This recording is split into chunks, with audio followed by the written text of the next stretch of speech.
a writers group with a difference and actually discuss this complete zilvis of Sure, we could. Hello, Vicky. How are you? Yeah, I don't mind whatever we talk about on the show. All right. So I haven't done a stream in like 2 weeks, I think. I know. So who do we have presenting tonight? I mean, I know I have pages.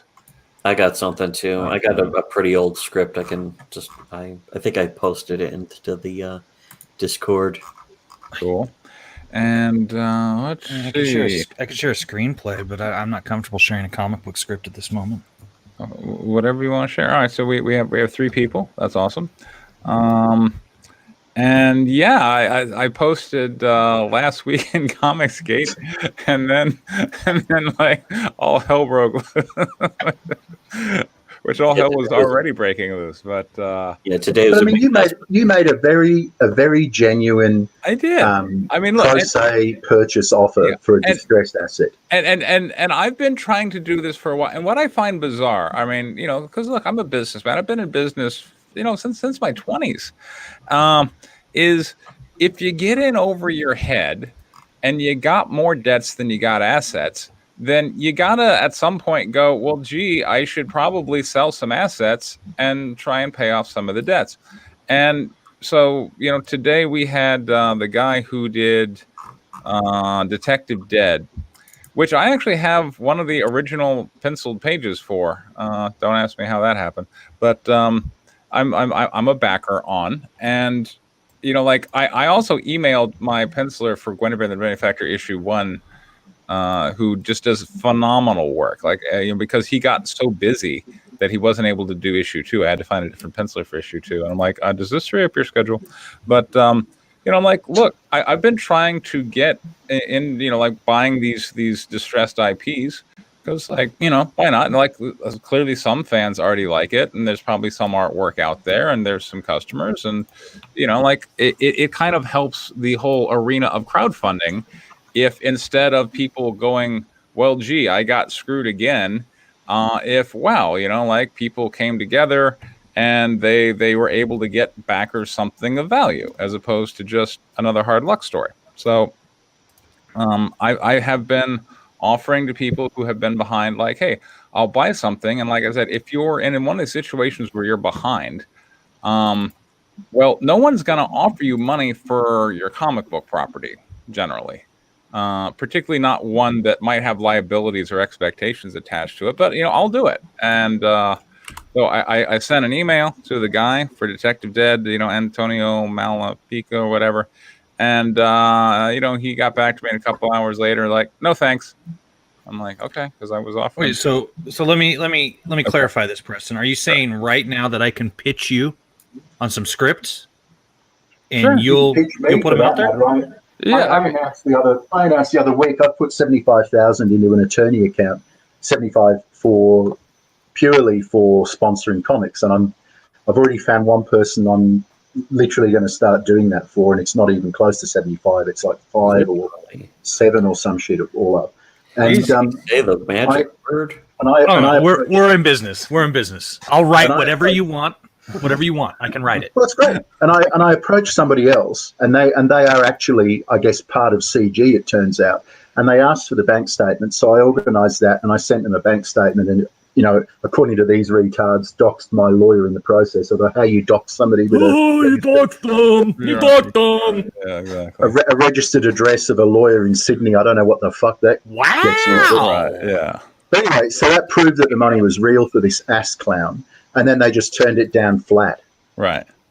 So they don't. So that proves to me. Right. They don't want honest money. They have no work ethic. They don't want to run a business, and they don't want any form of accountability or responsibility. And there fucking wasn't any, because I'm treating this 75 grand as basically a mitzvah, a good deed and a write-off. Right. So it's not even like you better get me 12 grand for my 10 grand or something. No. I'm under no illusions about it. And for me, can you imagine being a backer? Like, you're sitting there and, you've been waiting for a year or something, and then they come out and they go, sorry, we ran out of money, but we'll be refunding you. Well, and of course you're thinking, well, if you're out of money, what are you going to refund me with, right? Why did I pay you if you weren't going to spend it making the comic? Right. All these other questions. And then, like somebody like me that, Comicsgate's been running with the story for months now. Preston's just this rich asshole. And I've just embraced that identity. Like, yeah, Preston's this rich asshole. I love rich assholes. Exactly. Who's making an Yeah, offer. don't you want as many rich assholes as you can possibly get? Exactly, right? So rich asshole Preston is like, so you're going out of business, you say? Well, I tell you, sir, I will buy this property, Texas style. And, the answer comes back, no. So basically, if you're a backer, you're like, okay, so if you would have sold to Preston, then I might have gotten something. But now I still get the same dick. And for what? Like, well, how does it benefit him to tell me no, right? How does that help? I don't even get it. Yeah, this is exactly like the people who nickel and dime people outside train stations to get their bus ticket money. It's not a bus ticket money. It's just their grift. And if you offer them a job or you buy them food, they just throw it on the floor. They don't want food. Right. They want the grift. These people are grifters. That's all they want to do. They are members of the beggar kingdom. That's all they are. They're just a type of petty criminal. That was straight up proven by turning down Preston for even any money. That money that he's supposed to be refunding his backers. And he's like, okay, here's some money to refund your backers. Oh, no, I don't want it. Yeah. Then he doesn't. It would have erased his debts. Anyone. It would have completely erased his debts. Yeah. Because the reassignment of the IP and the obligations would have erased any obligation that this guy had. He could have walked away with money. He completely walked away with money in his pocket. Like, even if you're just a greedy grifter, you should say yes to that deal, right? Yeah, just take the money at least. Take the money. Jesus. But they're too unsophisticated. Yeah, it's not even one of those fancy high class grifts like you'd see on the TV shows or anything. It's really low IQ shit, which is great. I mean, that's great for us. It's great for if you want to see Comicsgate destroyed. Thank you, Comicsgate, for doing the work for us. And I'm pretty sure I smell an Ethan there because look, Ethan's been on Twitter announcing that I was trying to buy Detective Dead, right? So clearly Antonio went to Ethan before he came to me, right? Like I sent him an email saying, okay, I'm ready to give you guys some money. And instead of replying back to me and even asking how much, right? Before replying and even asking how much, he goes to Ethan and says, Preston wants to buy. And clearly Ethan told him, you can't do that. Whatever you do, don't sell to Preston for whatever reason. And, so then he comes back and tells me no. I'm like, okay, fine, whatever. So what? Is he going to go get a fucking job and finish that comic? No shit, right?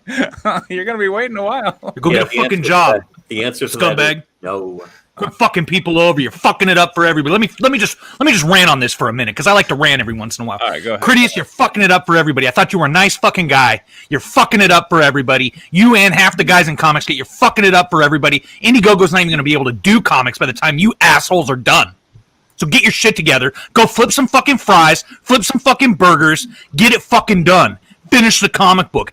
Get Preston's money to finish the comic book. He's not going to give you the money. You're going to have to give him the drive. He'll go pull everything off of it and pay for it.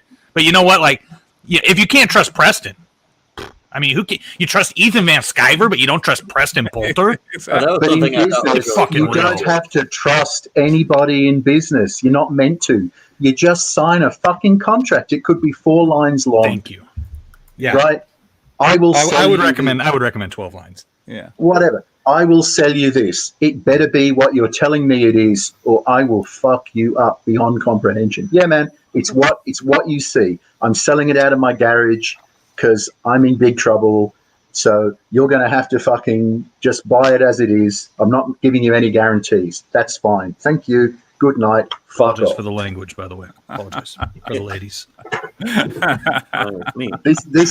This is not what it's about. It is not about comics. This is a really strong proof of that. And notice today, Ethan Van Sciver, first of all, said that this Critias guy, Antonio guy, gifted him the copyright of Comicsgate. Right. Well, that's just gibberish. Yeah, the copyright. That's not even a thing. There is no copyright for comics. Then he gifted him the trademark. Well, the registrar of trademarks for the United States of America is going to be fascinated to hear that because as of now, Tessa and the normal search functions for the registry still showing the same person claiming the reservation. So he'll want to update that quick smart. And if he's doing it under some sort of license, that only changes the licensing arrangements. He's still the claimant. That is still an asset that his creditors can pursue him for. And that's the only asset this chump has got. This schmuck has got no other assets. This is it. This is it. Now, the trademark for Comicsgate, you take the argument at its strongest, which I don't, but take the argument at its strongest. Comicsgate is strongly associated with Ethan Van Sciver and some of these other miscreants. So the total value of their campaigns would be one arguable valuation, book valuation for the trademark. So that means it's worth between 250,000 and circa 2 million US dollars, USD, right? So that means that's a federal offense. That is a major fraud to claim ownership of something with that value when you don't own it. And that's what happened today. So that has already gone to the FBI from 2 different people. And from the sounds of it, another dude is going to take it there just as soon as he can. That makes 3. Now, you don't have to be a great card player to recognize a bad one. And EVS is a bad card player because he's thrown fucking cards out today onto the table, all higgledy-piggledy, and he hasn't made any kind of hand. And this was pure panic caused by Preston. Simple as that. And what panicked them was Preston basically saying, yeah, I'll give you a go. Yeah, right, exactly. No worries, man. Yeah, it's really kind of a minor thing. It's the trademark on Comics Space Gate. It ultimately doesn't mean anything in the grand scheme. Like by next year, no one's even going to remember Comics Gate. Like, you know, the books that came out. People don't even remember Jawbreakers 2 exists. And, you know, so by next year, the idea that Comicsgate ever had a trademark, I mean, it's not even going to take that long, but no one's even going to remember that ever happened. No, but it's a service mark. Yeah. Comicsgate is a service mark. It's not a trademark that's on a single product or a closely allied group of products. It's a service mark. In other words, that particular formula of words, symbol, whatever it's, you know, when it's professionally done, unlike now, you know, whatever it is, whatever font, etc., that would go on every book, game, board game, T-shirt, whatever the hell. All right. And right? Yes. And it can then be associated with a professional brand and a quality circle approach. I want to read this. If Preston is growing and following his plan, why does he care what Ethan does, good or bad? Normal people don't sit and look at others with envy. Are you filled with envy, Preston? Jesus. No, I'm certainly not filled with envy. Although sometimes I do get a little, a tad bit angry. But you know, this is part of things. What do you get angry about, Preston? You know, like the type to get angry. I invest a lot in bringing stuff out and being there on time. And I gotta say, like the movement that was purportedly was there for independent comic books have been the absolute biggest obstacles, not only to me, but to like every other indie creator I'm aware of. Like Comicsgate is there opposing everybody from bringing anything of value out. You know, that's fine. They're all gonna get hauled into court at some point here. Yeah, some criminal, some civil. The actual it's just straight up naked associations with what will soon be convicted. I mean, I guess I can't say felons, but you know, criminally convicted people directly tied to Ethan Van Sciver.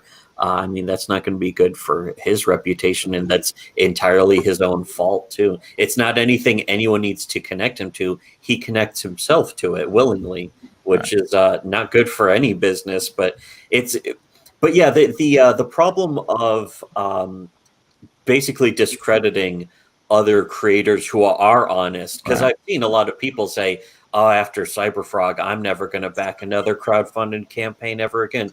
And it's like, well, you shouldn't have backed Cyberfrog, but then all the other people are the honest people who, you know, theoretically get punished this way. I'm not concerned about that, to be honest, but you know, other people have good reason to. Yeah. So, boy, we have some Comicsgaters in tonight. Hello, everybody. Who are singing out the Comicsgate narrative. Well, this is a pretty good sock account. This is, but All right, What's good about it, everybody knows there's no more than one chick allowed in Comicsgate at a time. I know. And this one doesn't have a horse face, so I'm guessing this isn't it. Define chick, though. It's usually someone with a vagina. Oh, okay, right. Yeah. Yeah. Who's a Biological big fan female. of getting like model pictures? Isn't that Ethan, or is that somebody else in Water Closet? It just gets model pictures for their Lola Meets. for their profile pics, that kind of stuff. Right. And androgynous pictures at that in some cases, which just But too many questions, as the Riddler said. yeah, but Yeah. I will go ahead and go through both. All right. So first off, all right. One, Ethan Van Sciver loves to change and twist the details of something into. It's always I was the victim or I'm the famous celeb, and this fan just kept coming at me and annoying me, and that is hardly ever what happens. So if we Scooby Dooby Doo like doodaloo go back to the strange time of December 2018. At that time, nobody exactly knew what Comicsgate was or was going to be, but there was ideas thrown around of it being Image 2.0 and that it was going to be a publishing house. And Ethan was putting forward the idea of I'm going to come out with this was like kind of post Vox Day Ethan thing. And Ethan was coming forward with the idea of I'm looking for people who have comic books to come to me. And I'm going to publish them, and I'm looking for quality. I'm sorry, you look at my stuff. That's a quality project, right? They're finished. They're actually they're finished. done, and they're gorgeous, right? So I'm like, yeah, the art's excellent. The covers are good, and the inside art is really good too. right. So okay, it wasn't like I read. Like I didn't know who the hell the guy was. I'm not like a longtime fan. He's there. He's he caught my ear, and he's sitting here saying I'm looking for quality comic book project. I'm like, well, I got one. So He was telling people to pester him. I remember Ethan saying, my DMs are really busy, so you're going to have to send me a lot of messages. Just keep sending him over and over again. He actually told people to DM him over and over again until he noticed. That was his idea. And then, of course, if you DM him over and over again, now he uses that against you to be like, look, he was begging me. Yeah, exactly. So, Which is a lie. It was a complete lie. Yeah, right. So I was doing what he told me to do, and it didn't work out. And okay, fine. Life moved on, and then 6 or 7 months later, I'm kind of seeing all these other people who are just leaving the Ethan, circle of influence, being viciously attacked. And here's where War Campaign's starting to enter things, and I'm starting to put the pieces together, and I'm like, all right, so what I'm seeing is that we got a guy who, I'm sorry, is a loser. That was my estimation looking at this person. This person is dishonorable. He's a liar. He will absolutely piss away any success he finds. And he's actually found a fair amount of success here. So that audience that he's gained, he's going to piss it away. And I'm like, and I'm like, and I want to take some of it. So I made a professional business decision of I want Ethan Van Sciver's leftovers. As he bleeds people away, I want them. So that's how I position myself, and that's what I'm doing here. Now, that's what Ethan said about me, like a year and a half ago. Right. He was like, I don't like that guy because this is what he's doing. Right. So, Look, I just don't want to be your friend. Years and years ago, I got a pissant indie 3-picture deal for a subsidiary of a subsidiary of a subsidiary of Fox, right? And what Preston did with EVS is what every up-and-comer does. When you go and take a meeting, they normally sit outside or they're having a coffee with some secretary they're fucking. The moment you show the slightest weakness, they are on you. They're trying to fuck your project over. They're trying to take your place. That is what business, in the creative arts in particular, is like. So you were the more professional of the two men. And as for this constantly DM me thing, when he said that, and I remember him doing it, that was one of the first big red flags for me, because I saw that as him wanting to narcissistically feed his ego. Right. And I thought it was a mistake for anybody to buy into it. Mm-hmm. And here we are. Yeah. But all you did was what any up-and-comer does. That's what a player does. They come at you. If you show weakness, they come at you. And I fucking did it. to get that 3-picture fucking deal. That's what I did. I went to all these shitty parties, ate all these damp hors d'oeuvres, You know, it's what you got to do. You've got to get ahead, especially when you're young. I mean, it's just what you've got to do. Yeah, and part of, you have to get noticed somehow. So that sometimes means you have to really ingratiate yourself, make yourself annoying. Even if they say that you need to do that, and then you go do that, and they use that against you. That's one of the reasons why people say, like, the whole movie industry is not just corrupt, but it's like hostile to a normal, decent, honest person. Because you shop around scripts, but you know how you shop around a script? You actually finish one. You have a finished script. Yeah. That's what rules all of these people out. Like this guy today saying, I've only done 30 pages of 130 or some nonsense.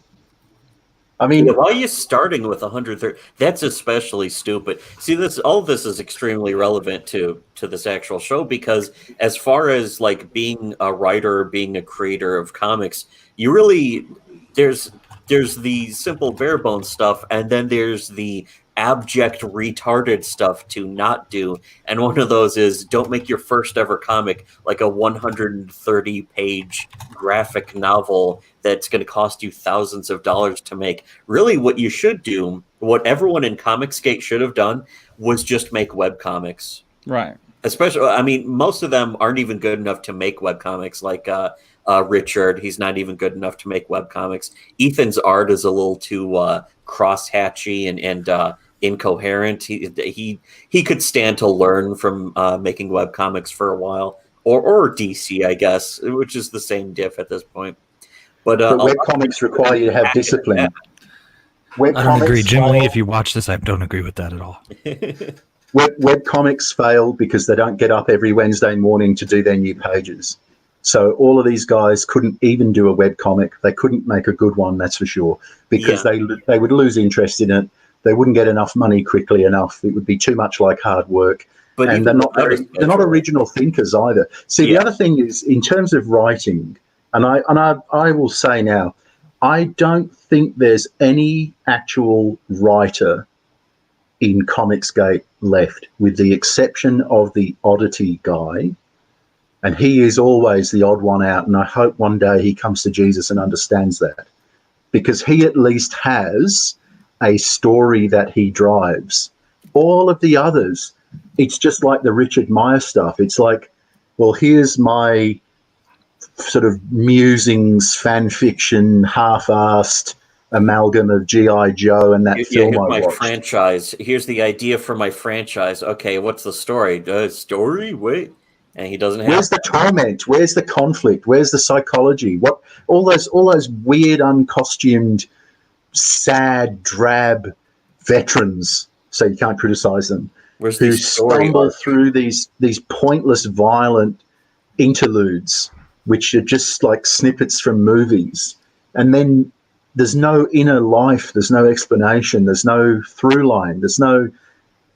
They can't answer the most basic pitch meeting questions, where you got a very aggressive money guy flipping through it going, man, I fucking hate this kind of thing. I really fucking hate this. What's the fucking point of this one? You may get a sale out of that, but you have to be able to say, it's not like all the other G.I. Joe ripoffs, because this guy is gay. What? So you got like a fag angle? There's a fag angle in this one. Right. That could work. That could work. My cousin's just told me that's big. A fag angle could work. Cobra gay. You know, like whatever, right? Right. Whatever. I mean, I knew Oddity was doomed, not because it's bad, because I disagree with Preston. I actually really liked it. I was going to back it. I was going to help him. Right. But when they signed up with CG, there's only room for one frog in the whole CG cult, and it ain't Oddity. And Oddity actually looks like a frog, and it's an easy character for fans to draw. So it is a naturally superior product of a specific niche. So they are fucking doomed. He will do them down one way or another, as he's done to others in the past. This delayed cover thing, the only reason that got rushed out with that weird clip art was because Preston basically exactly. threw a bomb. Yeah. Yeah, that's interesting that he could get that. He could get that done so quickly, but Isn't it? he couldn't get that book done in a year. Yeah, couldn't. Yeah, after like almost $40,000 in a whole year, couldn't finish one comic book. Yeah. Couldn't even finish half of it, like Ethan did, where he just make half of it and release it and say that was the whole book. Actually, But in terms of writing, this weird gay voice. I mean, it just to me, these people are not genuine writers, and They have a weird contempt for writers. In fact, do. they do. They They do. do. They do. They Which don't is- see writing. which is Because writers are the poisonous. creator gods, and Yeah. they're not. Yeah. That's it. And I got to say, End of like story. this whole thing really is. It's exactly what I thought it would be coming into it. You know, coming out of LA, it's exactly like the movie industry, but like the ghetto scaled down. And like, look, if you go to Hollywood, no one gives a shit about writers. They're like, let's get a cool movie, and you know, like who's gonna direct it, and who's gonna we're gonna get Steven Spielberg, and this guy's gonna be producing, and then we're gonna have Angelina Jolie. We fill out the stars and the director and the company. Who's gonna write it? Well, who gives a shit, right? Yeah. Any asshole. We got Yeah, 20 look, guys right. in a tiger. It's like I got 5 Koreans in a tiger cage who will draw this cartoon. Right. And if it's a hit, the director and producer take credit, and if it's Yeah. a flop, they blame it on the writer. Yeah. The Like 7 Wag the writers Dog. that they hired to At the ruin end the of- script they had at the beginning. Yeah. At the end of Wag the Dog, the producer just wanted the credit. So, Yeah. All right. But in terms of writing, these guys who want to write these giant graphic novels, they obviously can't write a short story. Yeah, they don't even write the graphic novel. They're like, oh, here's my idea for the story. Okay, artist, draw my idea instead of Hey a there. script or Have the you ever had actual. an idea for a story, but you didn't have the time or the knowledge to write it? Yeah, Alright. and the Not writing is ideas. hard work, but especially one of the hardest things about writing is getting your early crappy stories out of the way a long time ago and then moving on and finding out how to improve. It's easy to find out how to improve when you're an artist, but when it comes to how to improve as a writer, there's a billion different directions you can go, and at least 300 million of them are wrong and will make you a worse writer, but people will mistakenly think it's better writing because it's got more adjectives. That means it's better writing, you know, that kind of shit. Well, I And mean, you here's the way. If you're having go all the way down trouble the writing, path. what you do is you save up a little bit of money, you call Crypto Comics, and he'll just write it for you. No problem. Yeah, writing it's for like- hire is It's like people like these carny freaks don't understand that writing is an actual, not just a profession, but it's a whole skill set. It's not just something that any monkey who can hold a crayon can do. Mhm. That is not writing as a writer. That is just literally putting letters in order to make words. The storytelling, written storytelling, is a separate thing. It's And a it- real thing. There is an aspect of it, though, where you can write a good story with no experience on accident sometimes. And I think that's what a lot of people bank on and think, I'm going to be that guy that writes a good story on accident that's well written. But the truth is, the longer the story is, the harder it is to keep it straight. And eventually, it really does turn into work. And then you can't just go by talent. You need skill. And skill will always be better than talent. There's a saying in the entertainment business that everyone has one good script. Mm. Yeah. That doesn't mean you're a writer, though. Yeah. Usually, if anything, it lends itself to the hoping for the happy accident. But the thing is that you can still be a storyteller without being a writer. The thing is that when it comes to getting the details right and structure is very underappreciated. It was something that I only learned on accident once I started trying to write in earnest, like for fun, not even for anyone else, not for comics or anything.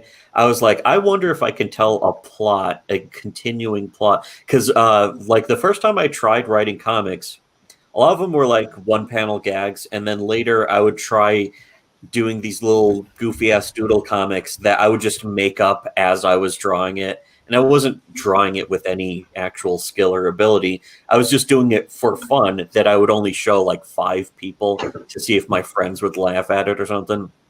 And that was the beginning where I had no plan to structure or, even come up with an ending.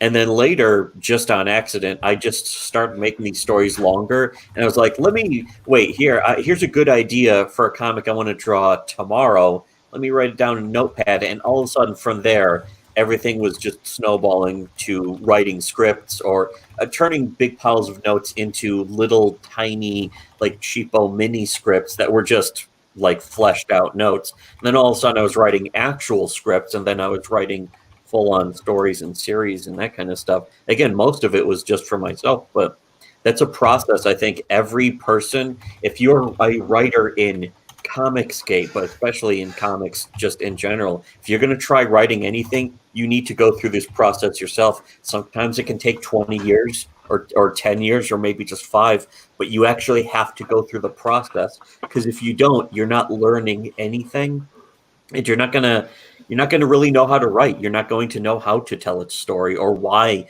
you should know how to tell a story.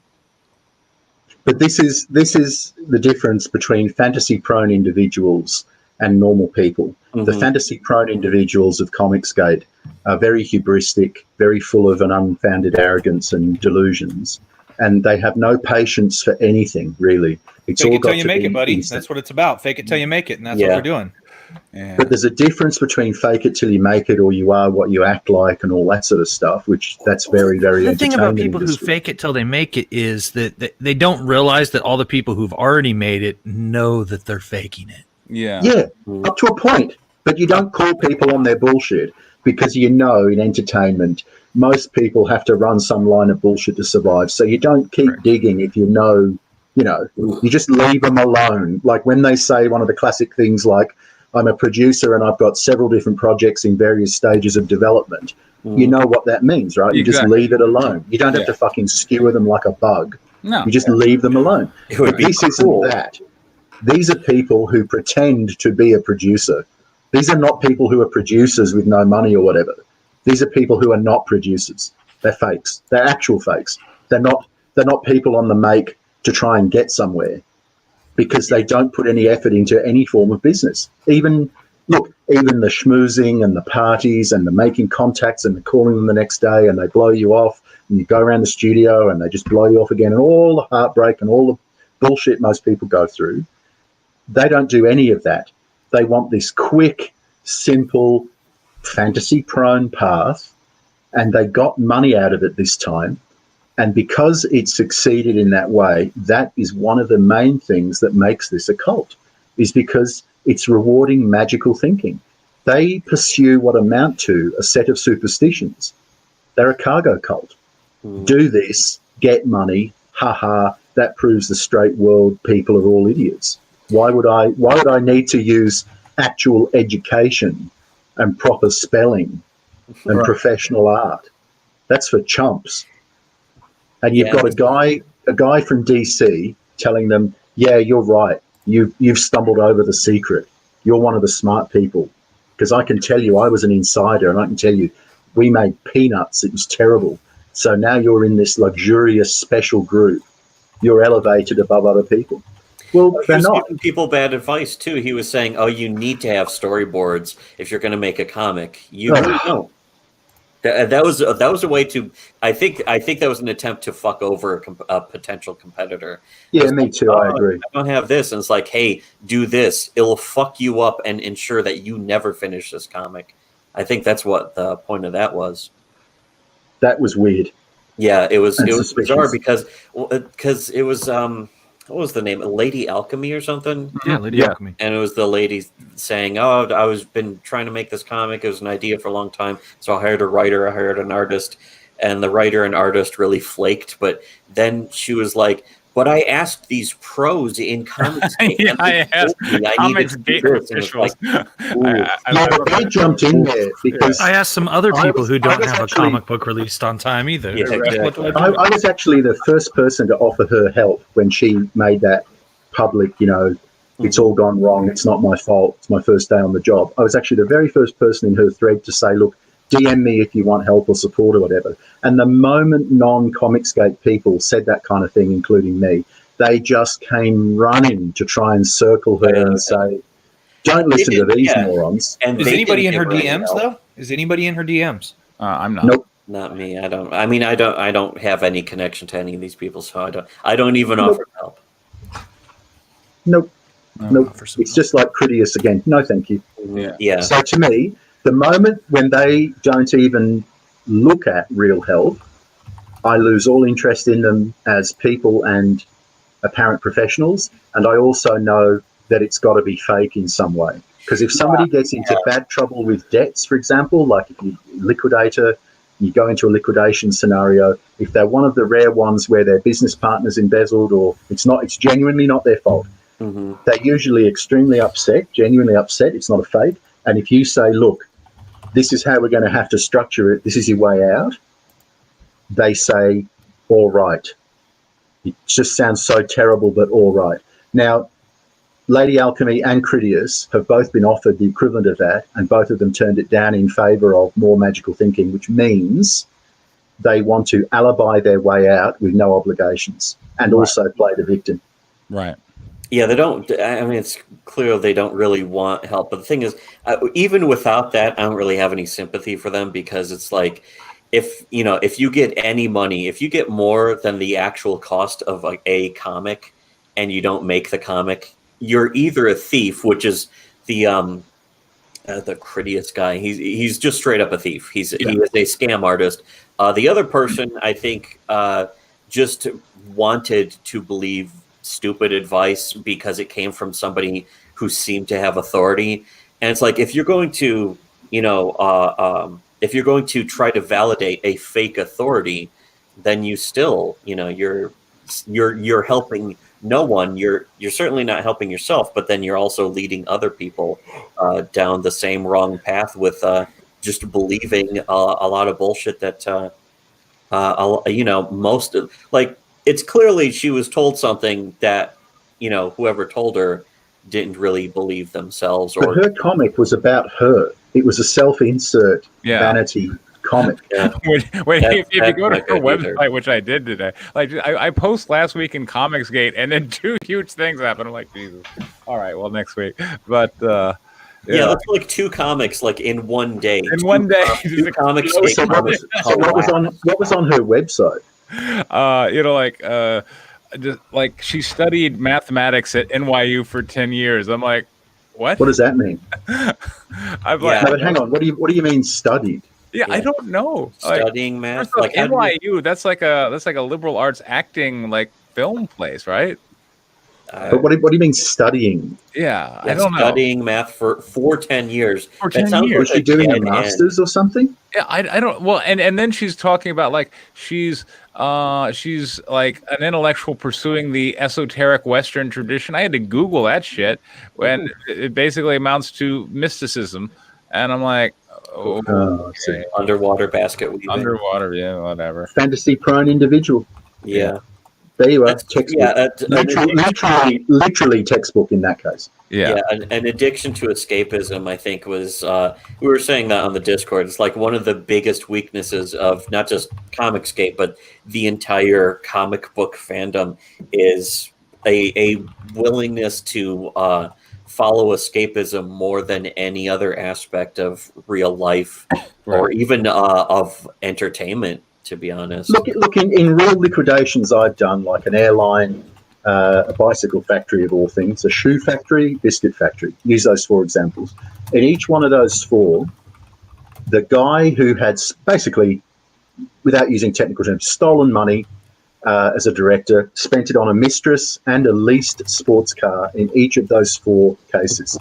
That's how close the profile fits between widely separated companies. The specific psychological profile of this type of fantasist, middle-aged man, has a mistress, rents a sports car. It's like the exact check boxes. It's like, oh, they hit these check boxes, all right, that company's over. The moment you roll up and you've got your guys in the bolt cutter and you've got a couple of guys the size of a brick wall to help people move out of the office in case they don't want to go, when you have to explain that you own it now. The moment you roll up and you see the sports car and it doesn't match the income level of the business, then you know you know everything else that follows.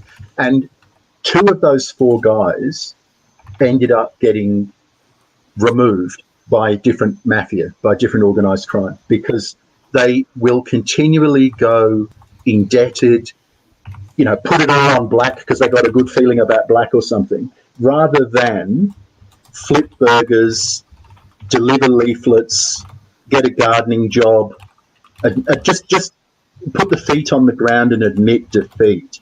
Do you know what I mean? Everybody sweat of their brow. Everybody gets defeated in life at least once, and frequently a lot more than once. Part of being a man is accepting defeat, picking yourself back up, and going forward. It's just how life is. These people never accept responsibility or defeat, even though they're constantly defeated. So they have this just to me, terrifying, frightening, disturbing mental illness where, like these 2 directors, both of them in different states in Australia, ended up the same sticky mess, one with Chinese triads and the other one with Russian mafia.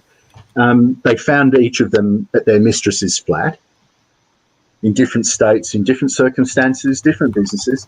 Both of them got clipped because they just would never stop the silly, fantasy-prone behaviour. And I don't know.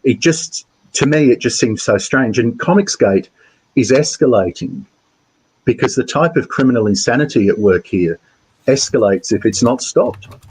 It's the only thing Comicsgate's building on. They're not making more money. They're not getting more views on YouTube, but they are escalating with just the. They've got away with it. And yeah, like I saw this, like I saw this with Ethan. Like, back when Ethan used to spar with me, it was always like, all right, maybe you got a decent mediocre book, but no one's ever gonna hear about it, whatever. Now he's like, no one would ever buy your book, Preston. I'm like, okay, how much denial do you He have? said no one will ever like it, which is something that's like even one person exactly. like it. So that's cope. That's pure cope. That's desperation. And Ethan is really sweating now, which is it's always nice to see. Of course, it's nice to see a grifter really start to panic, but the amount that Ethan's going to really start sweating in the future is nothing compared to now. But it's nothing compared to what's going to happen. The amount that he's sweating now is nothing compared to what's going to happen because what's coming up next for Comicsgate.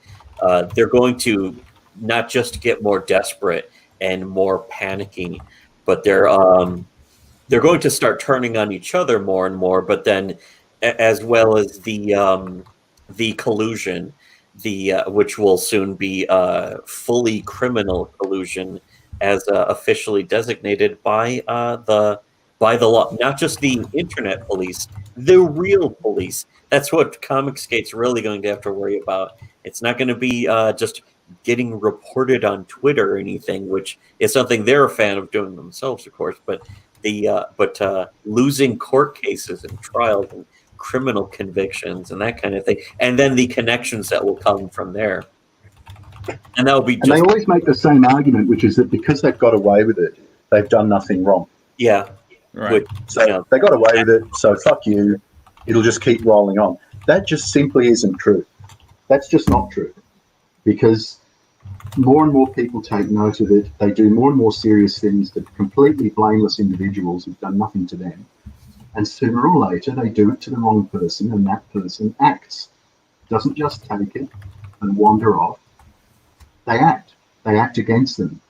And it's already happening, and it's just going to keep happening worse and worse for them. Yeah, it was always inevitable. And the thing is, not just inevitable, but then it would always ramp up and get worse. And yeah, it's going to. That's the thing that Comicsgate and Ethan have no clue about, is the escalation that is completely impossible to avoid, and will have nothing to do with us either. It's going to come entirely from themselves, and they're not going to be able to accept it until it's way too late, and that's when they're really going to start turning on each other, which they've already been doing. They've already been turning on each other many times for just the past year, but it's going to start getting really bad this year, just because of the compounding of their own actions and the really weird collusion that's gonna, as soon as that really gets made public, which it is public, but it's public in a way that people aren't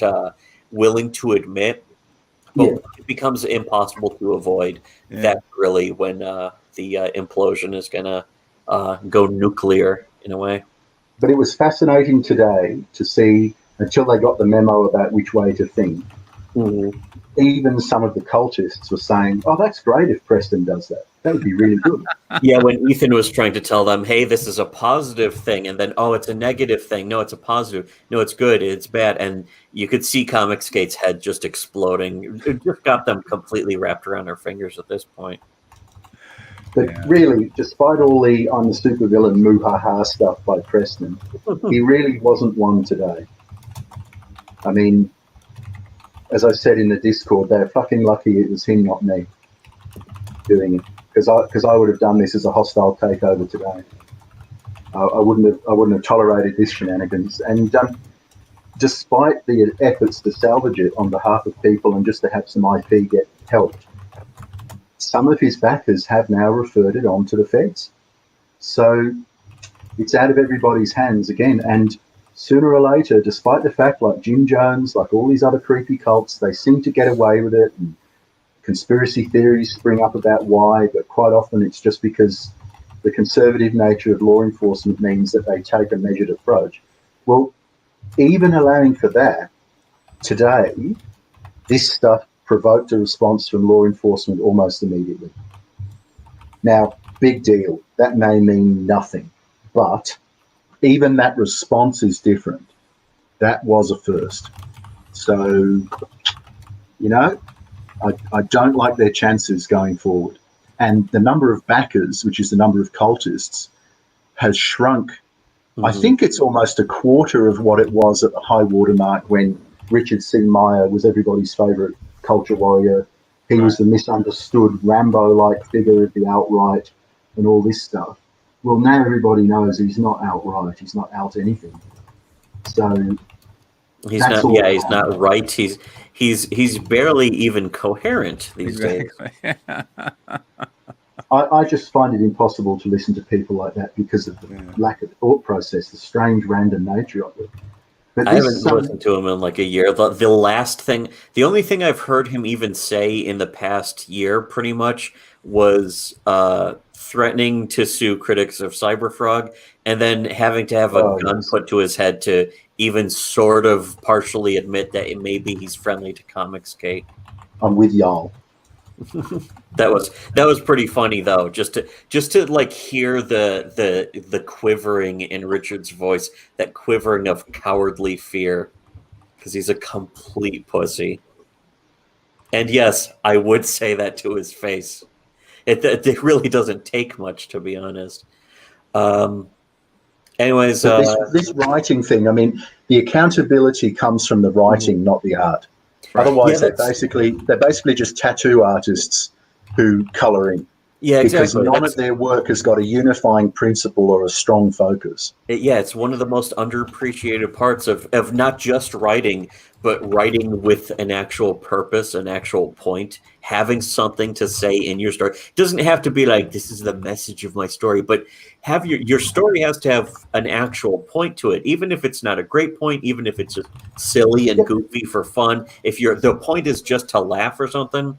But not even Comicsgate. It was my brother who was saying they don't even have an elevator pitch. They don't have any ideas for stories, and yet still getting comics made because of the grift, because they're basically selling the promise of owning the SJWs, destroying social justice. Just give us money. And it's a complete scam, of course. But enough people so desperately wanted to believe in it that they were able to make money doing it anyways. I mean, it's a bit disturbing when you get the DeviantArt tier writers who will literally keep you there for the whole day. telling you about, Sonata von Bustier, and she's a, radioactive pony, and she grew up on such and such a planet, and da-da-da-da-da.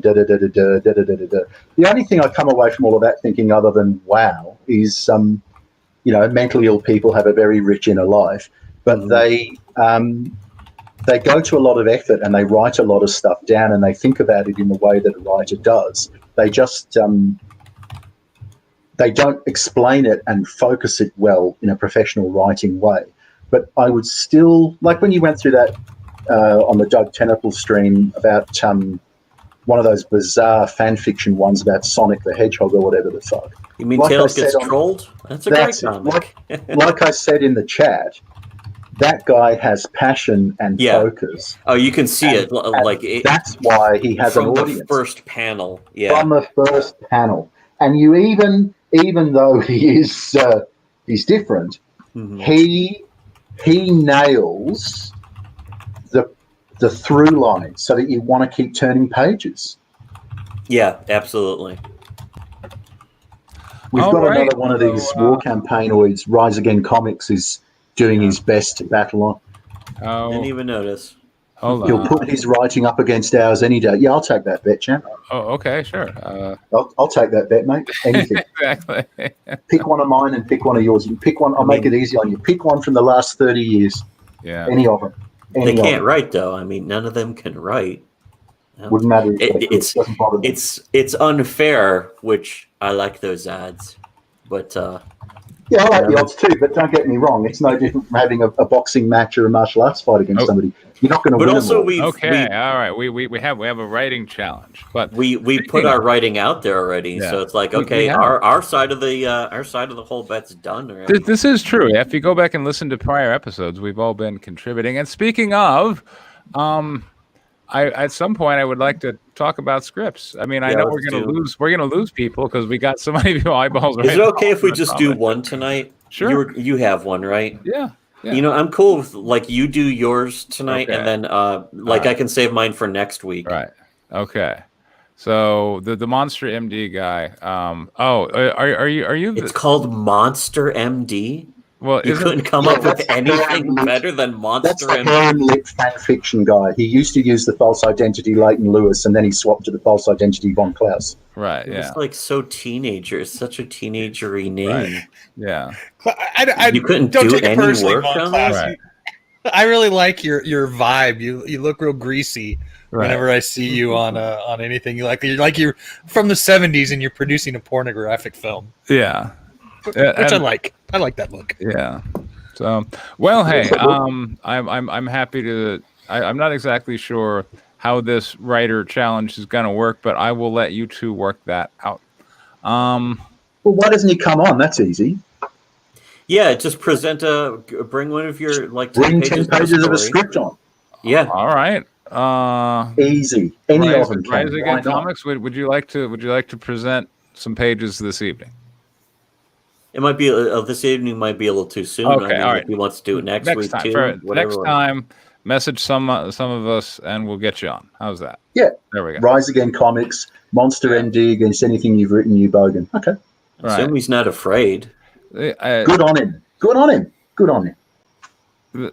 This take is so dumb. I wonder why. Why did you even bother to type that? This has to be like one of the stupidest comments I've ever seen. I had to highlight it just to say that's amazingly stupid. Go away and never type again. Thank you. Why? What was that?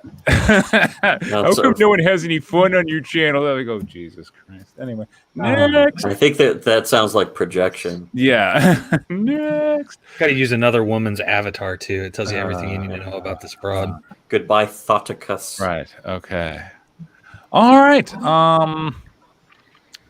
Who is all right? So he's gonna tweet out 18 pages of Monster pages. MD. You know what? I will put my 15 pages up against his 15 pages. Okay. I don't know who's gonna. And I'll read it. Okay. I read fast. You guys know. All right. You know what? Next week, why don't we do that? He'll tweet out.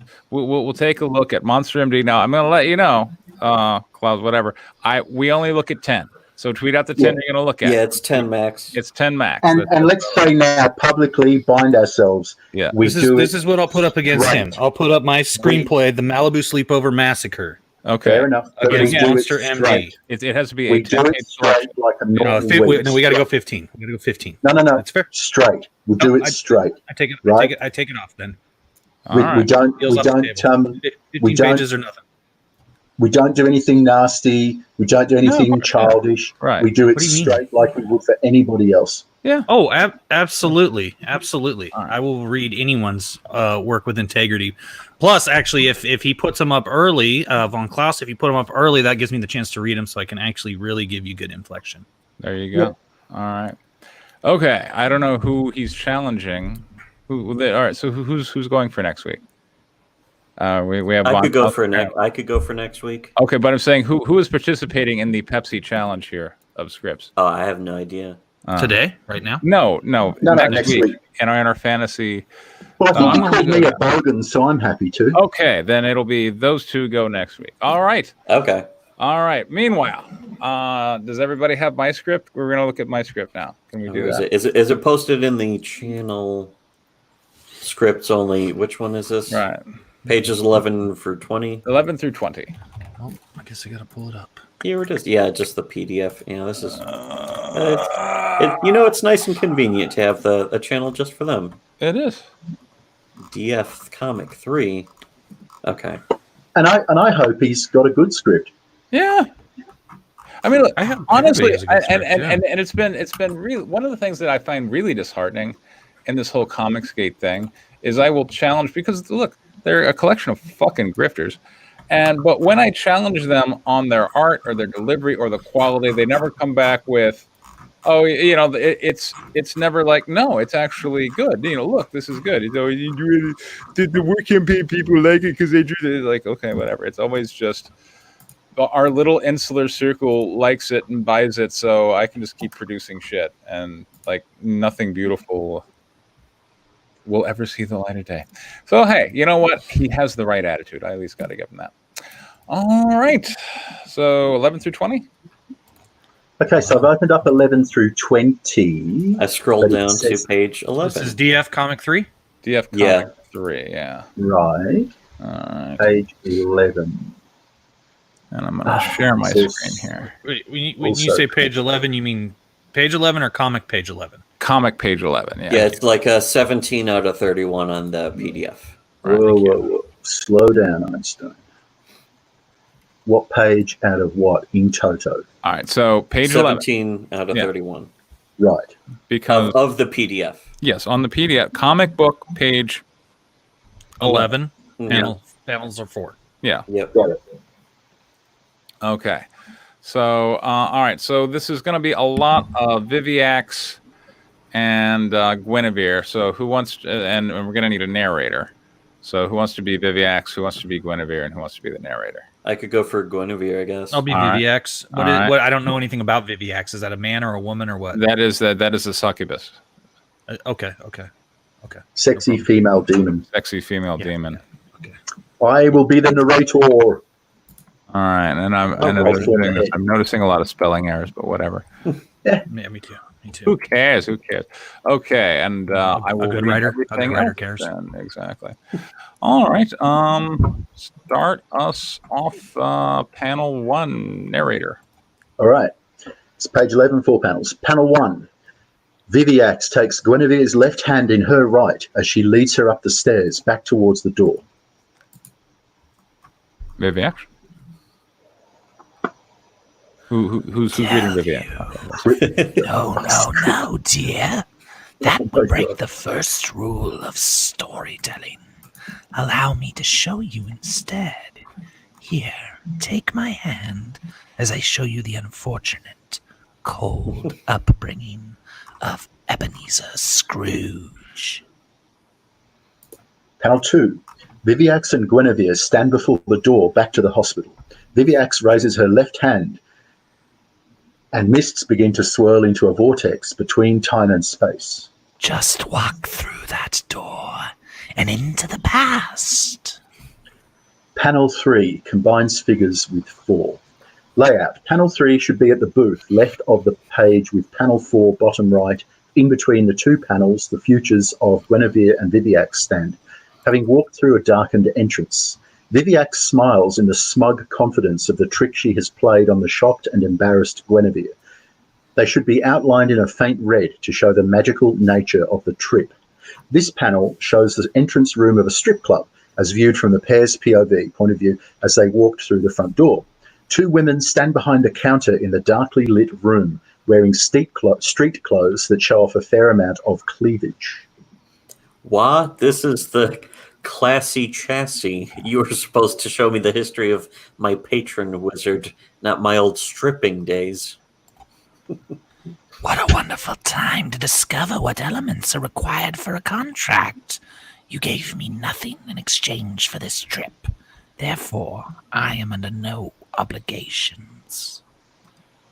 As viewed from the pair as they walk through the entrance, the main room of the strip club features a number of small circular tables with chairs surrounding a large main stage and two smaller stages off to either side. An attractive blonde bombshell dances on the main stage, a brunette on one of the side stages, and a younger version of Guinevere, stripper Guinevere, on the last side stage. In order to keep the book without nudity, the strippers should be shown in shadow, partially clothed, or showing their butts to the camera.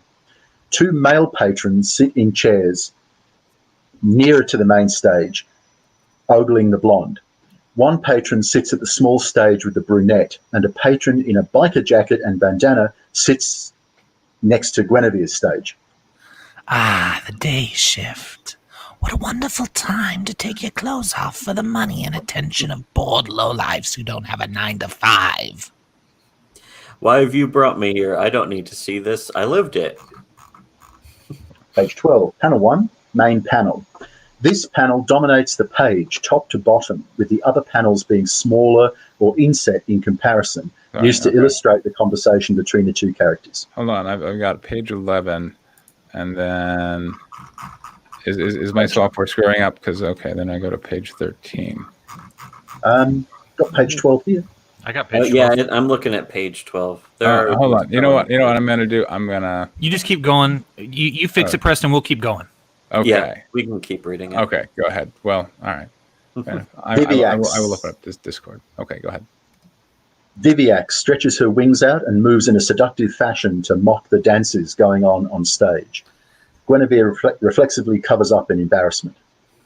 I must say I feel right at home in a place like this. There's nothing more endearingly human than a woman selling her body. Look, I needed the money and sold what my mama gave me. Panel 2. Stripper Guinevere does little. Sorry, I like to improv a little. Stripper Guinevere does little to hide the physical impairment that was brought on her by drug use. Her movements clumsy, her posture askew, her eyes half-lidded as she stares down at the object of her fixation. She dangles one hand over her head and body as though she had forgotten all about it. She looks like she's about to crash, both physically from the stage and mentally from the drugs. The biker patron, who should match the character from issue 1, smiles up at her and flashes a pill bottle he has concealed in his hands. Or maybe you needed the money to feed your meth habit, And maybe your biker friend there was more than happy to get you to start dealing to the other ladies of the club. Panel 3, grouped panel with 4, the reaction. Stripper Guinevere's face looks... Stripper Guinevere's face looks vacant as she smiles at the pill bottle in panel 4. Look at you. Not a care in the world except for those pills. Not caring who you had sex with, or even where the money was going. Or for that matter, whether Mandy may have been pregnant when you got her hooked. Like what? Panel 4, the stimulus. The biker's hand cradles the bottle of pills that he flashes to her while concealing from other observers. That's not who I am anymore. Page 13, 4 panels. Panel 1. Viviac presses her breasts against Guinevere's as she leans in to speak to her with a seductive and naughty smile across her face. Her wings curl around the pair loosely in a mimic of an embrace. Guinevere's elbows are at her side, with her hands out in a stopping motion as she tries to keep her at a distance. Oh, but it's still very much part of you. That worthless whore who will do anything for her next fix. Deny it all you like, but I know better. It was the first thing I saw in you. Your most defining characteristic. What do you want from me? Only to make you feel those highs again. That powerful release that you found in those pills. Not caring about anything else. Not what criminal things that biker gang you ran with were doing. Or that Mandy's baby would be born a retarded, armless freak that would ultimately end up a ward of the state after the little bastard drove her to suicide. Yikes. Panel 2, Guinevere steels herself and grits her teeth in determination. She brings her hands, which glow with blue magic, as she tries to keep Viviax at bay. Viviax looks delighted as she toys with her prey. Stay the hell away from me. Take me back where I belong. You know, your inflections are so good. Have you acted professionally before? No, I have not. Cheeky bastard. I'm surprised. Oh, the big bad whore turned wizard's gonna throw around her magic now, huh? Okay there, witchy badass. Am I supposed to stay away from you or take you back where you belong? And what spell do you plan on casting, bitch? No one ever taught you spirit magic. You've just got that little trinket the man gave you. And you don't even know how that works, do you stupid bitch? Panel 3. Defeated by the truth, Guinevere drops her hands and her attempt. She averts her eyes to the situation. Viviax smiles as she steps behind Guinevere and clasps her arms around her waist to whisper into her ear. What do I have to do? Oh, it's nothing like that, dear. I just brought you here to have a little girl time. You know, I read in Cosmo that the most important commitment that women can make is to each other. Did you ever see Frozen? It's like that. I never took you for a Cosmo reader. Think again, dear. Fashion magazines are a work for pure evil. They do little more than put a disgruntled wrapper on women's oldest profession. Besides, who do you think writes the sex columns? Panel 4. Viviax, still standing behind Guinevere, points over Guinevere's shoulder to the horizon as the mists close in and leave the strip club backdrop as vague outlines and seductive shapes. And you and I shouldn't take this guardian angel thing too fast. Angel, but you're... Irony, dear. Irony. But, as I was saying, the best long-term relationships are developed slowly, over time. And my plans for you are very long-term. Page 14, 6 panels, panel 1. This main panel dominates the page and shows Viviax doing her best to seduce Guinevere physically, as the images she shows her in the subset panels destroy her confidence. Viviax's hand moves to cup Guinevere's breasts as she whispers softly into her left ear. Guinevere's uncertainty begins to fade as she loses herself in the sensation. The brutal truth about your species is that your capacity for reason requires deception. Panel 2. A male bonobo offers a banana to a female of the species sitting on a log, who considers his offer. The exchange of resources for sexual access remains quite simple and uncomplicated in your less reason-based evolutionary forerunners. Panel 3. The biker dude smiles down at his Harley-Davidson motorcycle as stripper Guinevere, dressed a bit like Daisy Duke, looks on starstruck. After your kind mastered masonry and the construction of cities, that simple transaction became more complicated. Instead, the showing of prestigious items became a part of the mating ritual. Panel 4. Stripper Guinevere leans forward on all fours as she is taken from behind by the burly biker on a motel mattress. The scene should be shrouded in dark shadows, save for her face as it stares down at the bottle of pills she clutches in her hand. Of course, developments in pharmacology allowed for the eviction of reason and returned simplicity to the equation for stupid white trash bitches like you. Panel 5. Stripper Guinevere looks up towards a man as she kneels before him with no sense of shame. Her complexion is pockmarked as the drugs have begun to attack her body. The man's hands glow with blue magic as he directs healing energy. And then, that special day when you somehow caught the attention of a wizard slumming it in your little club. So typical of your kind. You catch your big break by making such poor choices that a man eventually takes pity on you. Panel 6. A black-haired man who looks a bit like Andrew Eldritch just walked off the This Corrosion music video to take pity on poor Guinevere, walks her away from her old life with his right arm around her waist and his leather jacket over her shoulders. With his left hand, he points backwards toward her old drug-dealing boyfriend, and eldritch energy raises towards him with murderous intensity. And what did you do to deserve to be rescued? To be taught the basics of magic by one who could wield it. Page 15, 5 panels, panel 1. Viviax and Guinevere are shown in bust relief as the succubus whispers her venomous words softly into Guinevere's ear, but Guinevere is waking up and finding her resolve. You're nothing but a worthless liar and a coward, a worthless tramp who has destroyed far more lives than she will ever be worth. And here you are trying to redeem yourself by saving some poor little half-breed from the evil pharmaceutical company. All so you can impress some man to teach you magic? We both know you're incapable of a truly selfless act. Can't you see, dear? I alone understand how worthless you truly are.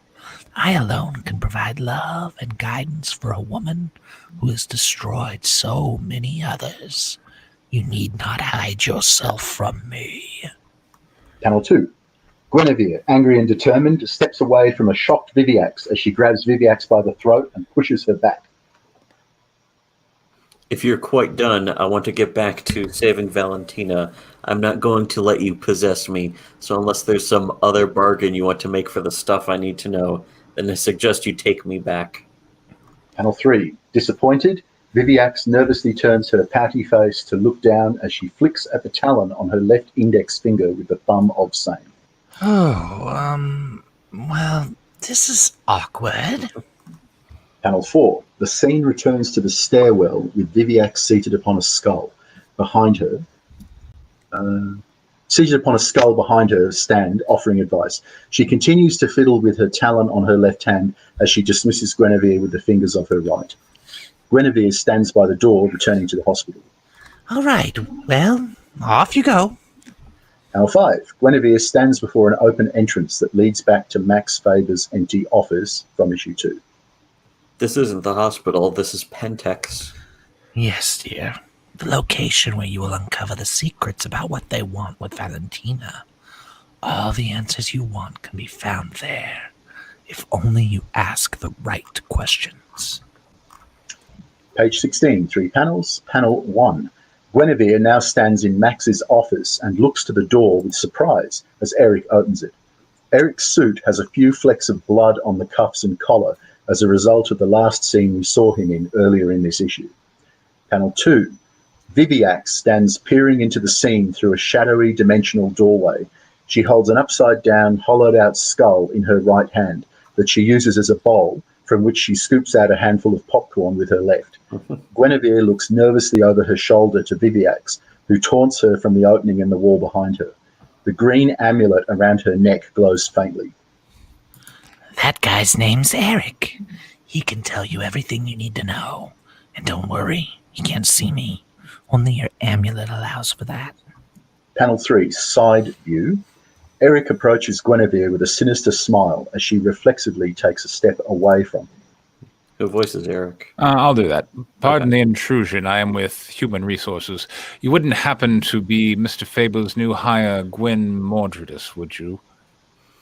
Yes, I think so. I guess. Depends on what you need her for. Page 17, single panel.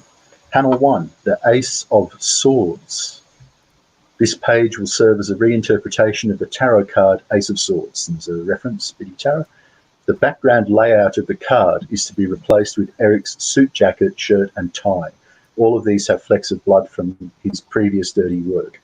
His left hand is not in frame, but his right reaches into the panel with his chest just below his ribcage. A long lone claw extends from the index finger of his hand up towards his throat. The bottom half of his face is visible as the top of the page as he smiles with sinister intent. Oh, I just have a few questions that need answering. Page 18, 4 panels. Panel 1. Guinevere fires off her magic as she weaves an enchantment spell on Eric. Shame on you. If that's how you talk to pretty girl, then you'll get way farther with honey than vinegar, if you know what I mean. Panel 2. Eric steps back, confused. His right hand caresses his chin as venom drips from the long index talon. What a strange sensation, I must say. I've never experienced anything quite like this before. Panel 3. Guinevere is also confused as the result of her magic. Viviax, eating her popcorn, finds the whole thing hilarious. Interesting. You just cast magic to sexually manipulate an android? This ought to be interesting. An android? Oh, yeah. Did I forget to mention that? I thought the huge murderous claws would have given that bit away. Oh, well, intellect was never your strong suit. If you had signed the contract, I would have told you all of that and more. But since you didn't... Panel 4. Toodles, bitch! Page 19, 4 panels. Panel 1. Eric stands mystified as Guinevere steps discreetly towards the door. It was such a peculiar sensation, a feeling of terrible emptiness, one that can only be fulfilled by the possession of you. Is this what sexuality feels like? Panel 2. Eric shoves her against the wall by the doorframe. He leans into her and leers over her as she turns her face away. Where are you going? You have aroused these feelings in me. I can't allow you out of my sight. Oh, Jesus. I used my magic to create a horny robot. Panel 3. Guinevere's magic flares as she uses it to enhance her strength, which causes her muscles to grow and ripple. Good thing I know enough life magic to augment myself. Time for plan B. Panel 4. Guinevere throws a powerful uppercut to Eric's midsection, which lifts him clean off the ground. Gah. Is that supposed to be her or Eric? Jeez. That's supposed to be her. It's Okay. a ki. It's a Yeah. Okay. There you go. Yeah. I just want to make sure. Yeah. Page 20. 3 panels. Panel 1. Guinevere takes off running down the corridor. I got to use the element of surprise to make my escape. Panel 2, which is a large panel featuring a Dutch angle. Eric stands calmly in the office and fires his claw as a projectile, which flies through the air and lands in Guinevere's back. Guinevere's face shows her complete shock and surprise at the sudden pain in her back. Panel 3. Guinevere collapses in a heap on the floor as Eric calmly approaches from behind. A mind bender of my very own. I have use for you. So 20 pages, or 10 pages rather, but up to page 20. Nice. That's the end of the whole PDF. That is. All right. All right. Durrican has notes. No, Durrican has notes. He doesn't like where you're step back, confused, and hand on the chin. Very, very well. I will. I don't get that. Well, on the last page, yeah. or something previous. All right. So where she casts she casts her spell on him, and then I have him stepping back and considering. So he steps back and puts his hand on his shin, and he's saying, I guess that you wouldn't do that, but I think in one panel, I guess that was something I was thinking about. Panel 2 of the last page, he fires the claw into her back, and then she looks surprised. Sometimes that can be done in 2 panels, but it can also work in 1 panel with just a long, kind of a long deep shot, something like that. Feels like you're having more fun with the format now with this one. I'm trying to be more artsy. You know? Yeah. It ties in with the the earlier issues too, with the tarot cards and that kind of stuff too, mirroring the tarot cards, and I'll flashing around in time and that kind of stuff. I like the sleazy vibe of the whole thing with her history, because this is more interesting about Guinevere is the sad kind of pathetic past that she had. It's like, I found out this about her because I didn't really know. I was like, oh, she learned magic somehow. Okay, and it's like, oh, she was like a sad drug addicted stripper. And it's like, that's fucked up. Yeah, that was a big surprise. I really didn't see anything like that coming because I wasn't sure like where her character was coming from, and this builds on that. And the only problem that could be with that is that it's issue 3, but with this kind of story, I don't think that's a problem because it's clearly meant to be more long form than just issue to issue. Mm-hmm. No, I thought it was really good, and the pacing is much quicker. A lot happens. It's just 10 pages. Yes. A lot happens in this, I noticed. Yes.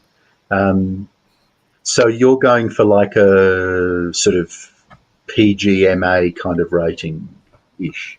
Well, I always write to like PG-13, but I don't know what that translates to in Australia, Ausland. In comic books. I mean, comic book rating.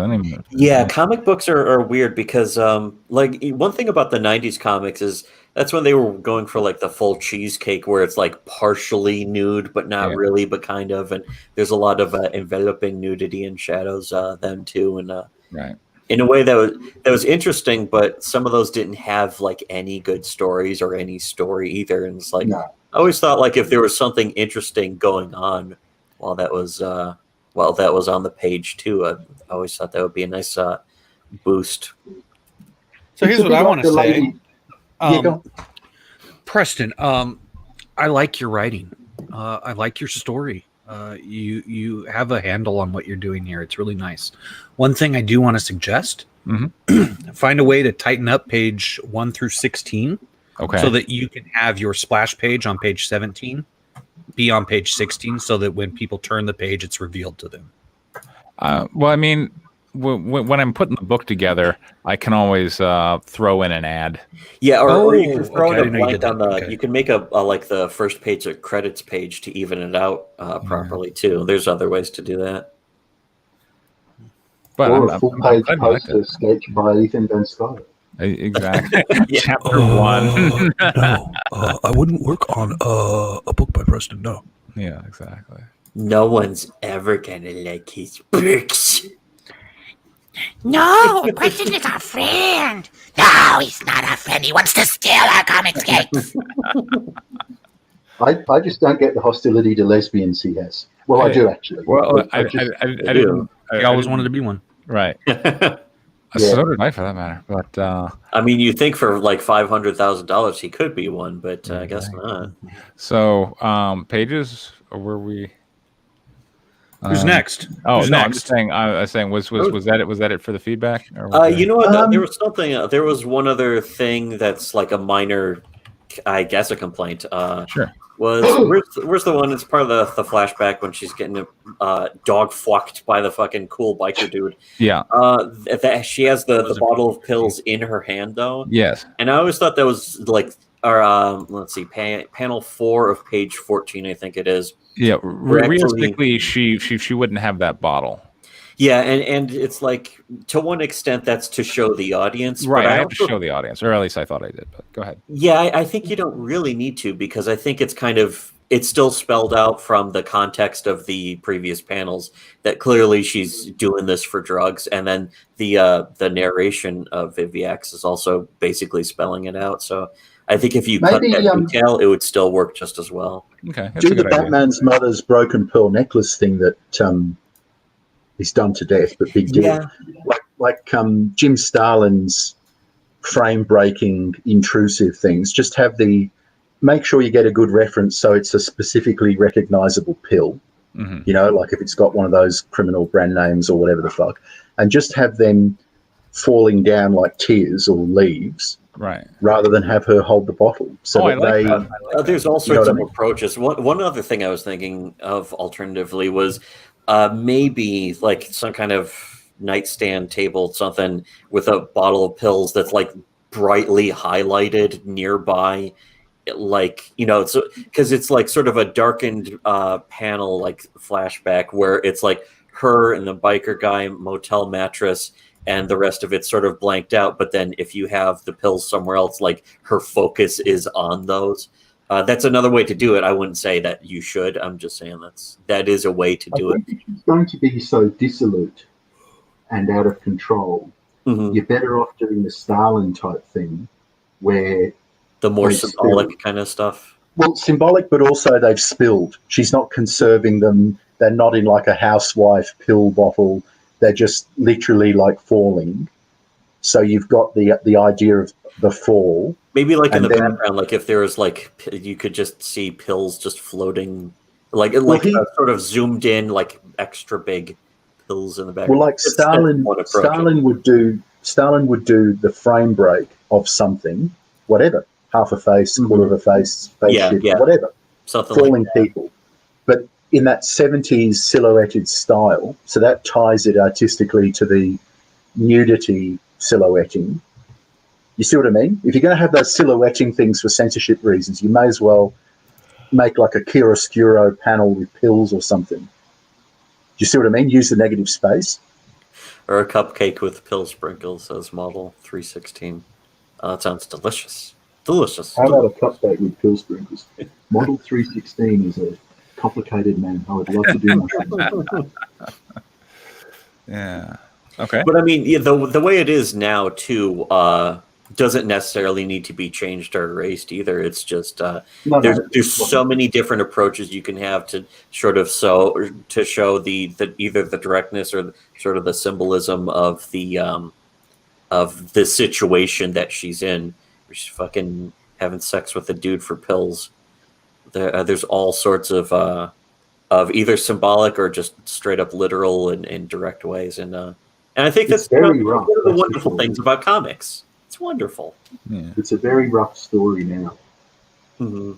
Yeah, it's more This is actually the lighter version. There's way I just want to extra say shit something I here, wish- guys. I'm sorry to interrupt, but this cunt, this total fucking cunt, Von Klaus, is on Twitter, like Yeah. just talking shit.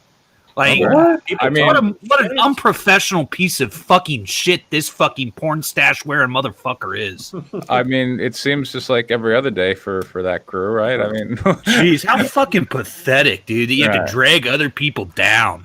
How fucking pathetic. I thought we were pretty nice, quite No frankly. wonder you got to go by a dozen different fake names. You're too embarrassed to go by your real name, you cunt. Why doesn't he just come on the stream? We're writers. Yeah. We've got all different backgrounds, different levels, whatever the and fuck. we were all really cool too. Like Yeah. I was just like, oh yeah, man, I'd love to read it ahead of time so I can get the voices down and make Who it gives a good. shit if we're not? Fuck that. He can just come on now. Why can't he come on now? If he's on If Twitter, he wants to come on, he's obviously just fine. playing with his balls. He may as well just come on here. Do it. Come on. Stop in the all fucking right. And ring. actually, I thought we were gonna have a good time together, but no, he's gonna be a Whenever twat. Comicsgate is involved, it's never a good time. Excuse my language, Yeah, Vicky. That's it's very clearly not. There's no sincerity with any of. Oh, he's a trained screenwriter. It's only 10 pages, but I'm a trained screenwriter. Oh, okay. What? What scripts have you sold? What scripts have you sold, motherfucker? I want to know. What movies have you written that have been made? I have Well, written a movie that has been made. I'm Let's gonna run see to his the bathroom while you WGA guys card. yell. I'll be right Okay, back. I'll shut up, Preston. No, you can just show us his WGA card. That's easy. Oh, that sounds cool. Anyways, Well, yeah. you'd rather if you remember, right? He's a The thing is, transcriber. also, it's Or goof. completely the offer to really go over somebody else's script is completely sincere. It wouldn't be, we really wouldn't even have it on to rip it apart. We would be like, No, okay, exactly. here's 10 pages. We'll read it out and actually say what we actually think, instead of like the Comicsgate thing is to force a lot of fucking like, oh, this guy and nobody likes you. Your mom said this about, just some goofy like artificial drama shit. That's the Comicsgate thing, is like fake drama to try to harvest clicks. So he's better. He's better, superior to the writers' room for Lost in the second season. That's what he's saying. Because I sat in on that for a week. I audited that for a week because I knew one of the people, and they pulled strings. I actually got to fucking sit there and not fucking interfere or say a fucking word just to absorb shit like a sponge. He's saying he's superior to that experience, Preston's experience. Well, of course he's superior. He's never sold a screenplay. I mean, it's fucking hard work. Yeah. It's hard work to sell. It's hard work to write. It's hard work to do both. You end up literally in tears sometimes. I will admit that. It is a hard fucking life sometimes. That Hollywood system is made to break people, just straight up. Well, you think that's bad. At least Hollywood's huge. And Hollywood North in Vancouver is still pretty huge. You try fucking doing it in Australia where we've got a tiny population. You got all these graduates of 2 schools who just fucking sew it the fuck up. You have to pitch to individual doctors, accountants, and fucking dentists to get your fucking money sometimes. Come on. They don't like you. They don't like the look of you. They don't like the fucking haircut. It's over, pal. And I gotta say, having lived in LA for 20 years, like I'm not on camera today because I'm trying to work out technical difficulties. But I started to chuckle. I'm a trained screenwriter. I'm like, oh, if you say that in Los Angeles, like people will fall out of their chair. Like, holy shit, guys, we got you paid somebody to teach you how to write. We got a trained screenwriter here. You know? And okay. Well, how much did you pay Robert McKee for that, bud? I mean, every schlub on every street has a fucking script. Right. Every person in that fucking 100-city metropolis has a script. Everybody. Yeah. That reminds me and of if that they one. think you've got money, they call someone they know with a script who buttonholes you at your fucking table if you're not careful. The waiters at a restaurant are like, and by the way, can I get you interested in my script? Exactly. No, actors who have a script, they're the worst because they're off-work actors who then also have a script. Because one of the things they all get, mindlessly told is, you may as well write your own script. At least that way you know what you're acting in. Yeah, sure you are. Exactly. Right. Depressing. The amount of shame that people have to train out of them to like work in Hollywood. The idea of it is fucking depressing. No, well, try harder, faggot. That's what you got to do if you want to get anywhere. And you think that's hard? Try holding a fucking creditors meeting with hostile creditors for a factory that they don't want you to close. Try telling them where the fucking money went. Try that. You think pitching is hard? Try telling people their life savings are gone, baby, gone, and not coming back. I'm really disappointed to hear that he's doing that because if he's got the energy for that, he should come back here right now. And I don't even care if he goes 10 rounds over my script or anybody's script. I don't even care if he's unprofessional. I just want him to put his IMDb out there. Let's just see. I mean, let's see what trained screenwriters have accomplished. I want to know. It just seems so silly to flex like that. I just want to know. It's weirdly artificial, and because I'm an untrained screenwriter, and I've sold a script that's been made into a movie. And in fact, I don't talk about it, but in a couple months, I'm probably going to have to fly to a foreign country to work on a movie. But I don't talk about it, talk about it after it's done. See, this is the problem. This is the real problem I have with people in our generation and the next generation down. You brag about nothing. Oh, I wrote a script. So fucking what? Who hasn't? Did you sell it? Did you make any money off of it? Get fucking real. Even if they did, that doesn't even guarantee that it would be any good. Excuse my language. Well, it's also like I had stuff optioned. I had stuff optioned halfway through last year, and if you've never had anything optioned, it's fantastic. It's euphoric. Yeah. But once $2 you've had in the coffer. But once you've had stuff optioned, it's basically like not that big an amount of money. And I'm not just saying that to be a cunt. I'm saying it's not that big an amount of money. Hands too. Couple grand, and it's, $3 grand if you're lucky. And it's out of your hands forever. Yeah. Ooh, you didn't put a restrict. I would recommend to any writer out there who gets an option, put a limit on it. Yeah, but it depends. I mean, this was shit that was sitting around forever. Then I did it as ash cans for animation, and then that freshened it up enough, and they picked it up. So good riddance. I don't want to work on it. Very nice. Yeah, I don't want to work on it. So it depends on your approach to you want to, what you want to do with it ultimately. Also, Durkin saying that if he wants, or if you want to go over 10 pages, yeah, absolutely. Yeah. Well, come on and present it. It's not that hard to do. This is the rule here. We're not going to savage it. You see what we just did with Preston's comic. We read through it and like, oh, I like this, and then here's something you could change. That's it. That's all we're doing. That's all we're doing here is just going over scripts. In a way, it's kind of just a presentation thing, but it's good to get feedback, and hopefully Preston fixed a lot of typos. Also, there were more this time. I noticed. Oh yeah, it's well. Last time was a revised, so.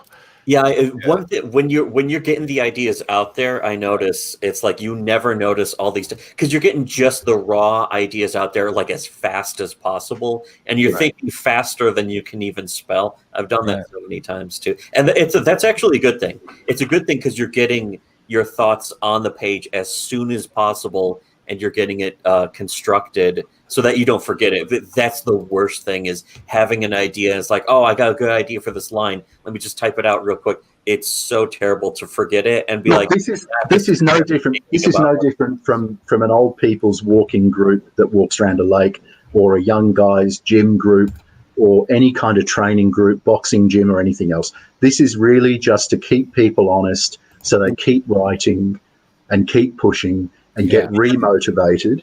And it takes writing the stinks of criticism. Dumb shit. This is just actually going through scripts. It's an actual writer's room. It's not the edgy clickbaiting fucking writer's room. It's the actual writer's room. Right. So in a way, Comicsgate grifting attitude is really not welcome. You have to actually bring something real. Yeah. And you have to bring more than just talk and hot air and acting like a big gay wad all the time. And by the way, we look at scripts in either screenplay or comic format. Mm-hmm. So not comic format's good, but screenplay certainly works. Yeah, either one works. So. And 10 pages is pretty much the limit. So did someone else want to go this evening? Did Crypto or not? No, I want to save my wad for Von Klaus's face. Von Klaus's okay. Next week it's on. Anyone else? Is that actually going to happen? Do you think he'll ever show though? I mean, it doesn't sound. Well, what are we doing though? Let's set it like 15 pages, right? Or are we going to do all 18 of what he's got? I'm fine with that. I will go. It shouldn't be any more than 10. It really. It should be 10. It should be 10. I just think you should get through, like your first couple scenes. You saw how much story I just went over in 10 fucking pages, right? That was a ton of story in 10 pages. Yeah, that's a comic. If you can't put enough story in 10 pages, you're not a good fucking writer. Okay, Jesus. That's a different format. Yeah. Yeah, in a comic script, a screenplay could. Screenplay's a lot more wordy. You get a lot more dialogue in a screenplay. You got to pare it back for a comic book. Yeah. And depends on how much you decide to split open the panels or condense the panels, or if you have like 6 panels a page or just 2 panels a page. Sometimes it's not a lot of detail, but it's for big action, so that really depends. I just can't see how anybody who really genuinely wants to make a comic, so that excludes Comicsgate for most part, why anybody wouldn't want to do this. Like the Argo Comics guy, I'm sure he will do this when he's free, when he's got the time to do it. And I'd love him to. That's another factor is having the right time too. He's a genuine indie with 15 years behind him of trying to sell his indie comics. So just imagine when you see his scripts, he's really lived it. He's really lived it for 15 years. So that would be fascinating to me to see one of his scripts, because he gets them out and gets them done, gets them out, gets them done. There's none of this, oh, it's a year late, my bad kind of nonsense. He doesn't crowdfund until it's ready to roll, for example. Mm-hmm. Which I noticed is a recent trend. There's a lot of people out there, not a lot, a few people out there seem to only be crowdfunding after the book is completely finished, and it's sort of like a pre-order thing. That seems like a pretty good idea. And they've been now forced to do that by the bad press caused by companies. That's another thing. It's like they have to, because otherwise you're going to be lumped in with the grifters, and that's really that's depressing. Well, I retweeted another guy I'd never even heard of in my life, and he, in his tweet advertising his book, pointedly said, "You won't have to wait a year to see what this is like." Mm-hmm. So pretty obviously, we know what he was having a go at. And they didn't even respond to him. He tweeted at some of them, but they just left him alone. Smashed Ethan's mailbox. So, all right. So nobody else is presenting scripts this evening. No, I mean it's almost time for work for me, and I'm happy with just doing the one for this week too. Yeah. I still have one I can bring in the future just in case, because I want to have one like as a backup. Just for if there's a week where maybe there isn't a script coming in, or if there's extra time that could be spent, I could present one of mine. So there's that. Sure. So did we get an influx of like War Campaign and Comicsgate at the earlier discussion? Well, whenever they see Preston and myself and Thomas together, of course, it's like it's the triple threat. It's like that it's a new form of cope where they feel like they have to get out in front of something that doesn't even involve them or isn't related to anything. It's like, what are they afraid of? And it is fear, by the way. It is absolutely fear on their part. Yeah. Which is but good. This has got to be the most innocuous imaginable stream of all the different streams related to this sort of Cosa Nostra of comics. This has got to be the one that's just the least offensive, the least It's just reading a comic script, just 10 pages of a comic script and that kind of stuff. Yeah, and like we went Jack the Ripper on him today to begin with, but it always comes back to the work here because it's a writer's circle. So at some point, because we actually do the work, unlike other people are commercializing. Right, and from a pure business entrepreneurial point of view, it's really beneficial when you're now going out to offer to consumers who are not cultists, but just like your average ordinary, your normies, an actual 97% of the public. Yeah, exactly. The majority of and to differentiate yourself from the people who have this horrible track record. Like CG projects, outside of the fact the quality is shit, are just horrible track records. Like just happened today, 2 more projects up in flames after like a year delay or something. It's like, nope, sorry, not happening. Bye. Including an offer to help make right one of the guy's failed projects. 2 of them. I offered Lady Alchemy. That's really. I offered Lady Alchemy. Yeah. I would have picked up the tab to get that finished. That's before I realized it was a self-insert vanity project. And you know what's weird is that she was telling the artist was adding a Marvel copyrighted character. No, that is gonna be so great on next episode of Last Week in Comicsgate. Yeah, it's really turned into stop me if you've heard this one before though. They've now got a few different patterns. The oddity thing. It was very disappointing to see them call you the pocket pussy name again after the discussion. Fair enough, you said you thought their book was shit, but from what I understand, I stood up for the quality of their book in that same thread. Yeah, and all they were really doing was dropping F-bombs and telling all of us to go fuck a spanner. Yeah, that's all they do. And from what I understand today, and reading through it, the artwork was done first, then they hired the writer. Yes. What? That's fucking absurd. And I didn't know you could even do that. That's the dumbest thing I've ever heard. Of course you can. Of course you can, because you just have linking narratives. Well, you shouldn't. It began as your classic art school doodle. There's nothing wrong with that. So you have doodles. You have your version of Spider-Man jumping out of a window, and you have your version of Spider-Man throwing a Hulk character, and you have your version of Spider-Man drinking a cola, and then you just have, he got his powers and now he's leaping through a window. Now he lands. Oh, look, I'm going to introduce this character. He's big and clumsy. Now my guy who's strong is going to throw him. And it's on that level. I have no issue with that as long as people keep it real and say, that's the level we're at. When they go for the Ethan Van Sciver narcissistic, fantasy-prone kind of, this shit is better than Marvel. This shit is better than DC. It isn't in any way better than Marvel or DC. So stop that. Just stop that.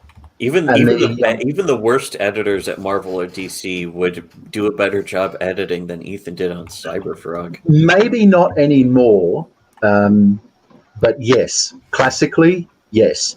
But the whole I concept think of an editor, even the shitty editors, like the worst editor at Marvel, they would still do a better job. yeah, but now they're sort of like attached producers rather than editors. But a proper editor is something that Comicsgate would never ever have, because editors are a form of parental control, and these people cannot cope with any form of authority figure. They have a diagnosis of failure to cope. They simply cannot cope with somebody saying it's bedtime, or you need to do another page, or that's a spelling error, or no one's going to tell the Caesar of Comicsgate that you need to shorten up this 40-page comic doesn't have a story in it, and that it's using clip art of the moon or whatever it was. Yes, clip art that wasn't even properly pasted in. Yeah. And that went to print. They actually went to print. Yeah. After people not only were like, pointed it out, but got Ethan's attention on it, and Ethan yelled at his fucking colorist to fix it, and then it still didn't get fixed and went to print. And that was like months in advance. Or it was And as for people saying that, we've wasted time talking about these people, we can talk about whatever we goddamn well want to, point one. And point two, it is actually still relevant, though. Yeah. Because we've spent 45 minutes or an hour on it out of 2 weeks. They spend 6 fucking hours almost every freaking day picking on somebody to excoriate and lambast and ridicule, and usually basically a former friend. Straight up tell lies about. It's almost always a former friend, too, who they used to like and have on their streams all the time. And riddle me this one, Batman. How is Preston Poulter still a supervillain when he, in his evil, hand-rubbing, diabolical way, offered to refinance and salvage a dismal failure of a book today? Well, he did that just to rub it in Ethan's face. We all know that. That's the cosmic evil. That was part of his scam. That's a great move. That's the Stygian evil that we're dealing with here. I had no idea the evil ran so deep. Also, doing a weekly video about a thing that happened in Comicsgate. That might actually be the most evil thing out of all the prime evils. They have got a real complex about last week in Comicsgate. Yeah, it's like a psychological. I've noticed that. Like, Daddy can rape us all. Right. I was thinking about this, like, because they sit there and they dwell in, like, they just get they spin these lies of denial, and like it's just their tweets. Like, all you're doing is showing their tweets and video caps of their streams. Right. That's it. Yeah, that's it. And then once this comes out, that's actually the worst it gets, and they get so fucking not just mad, but like fearfully, like you can hear John Maye's voice shaking in terror. It's quivering. Yeah, that's like a quine. He's shaking like a twist. Yeah, I've really come to believe that they think Preston has got the mother of all docs files on all of them.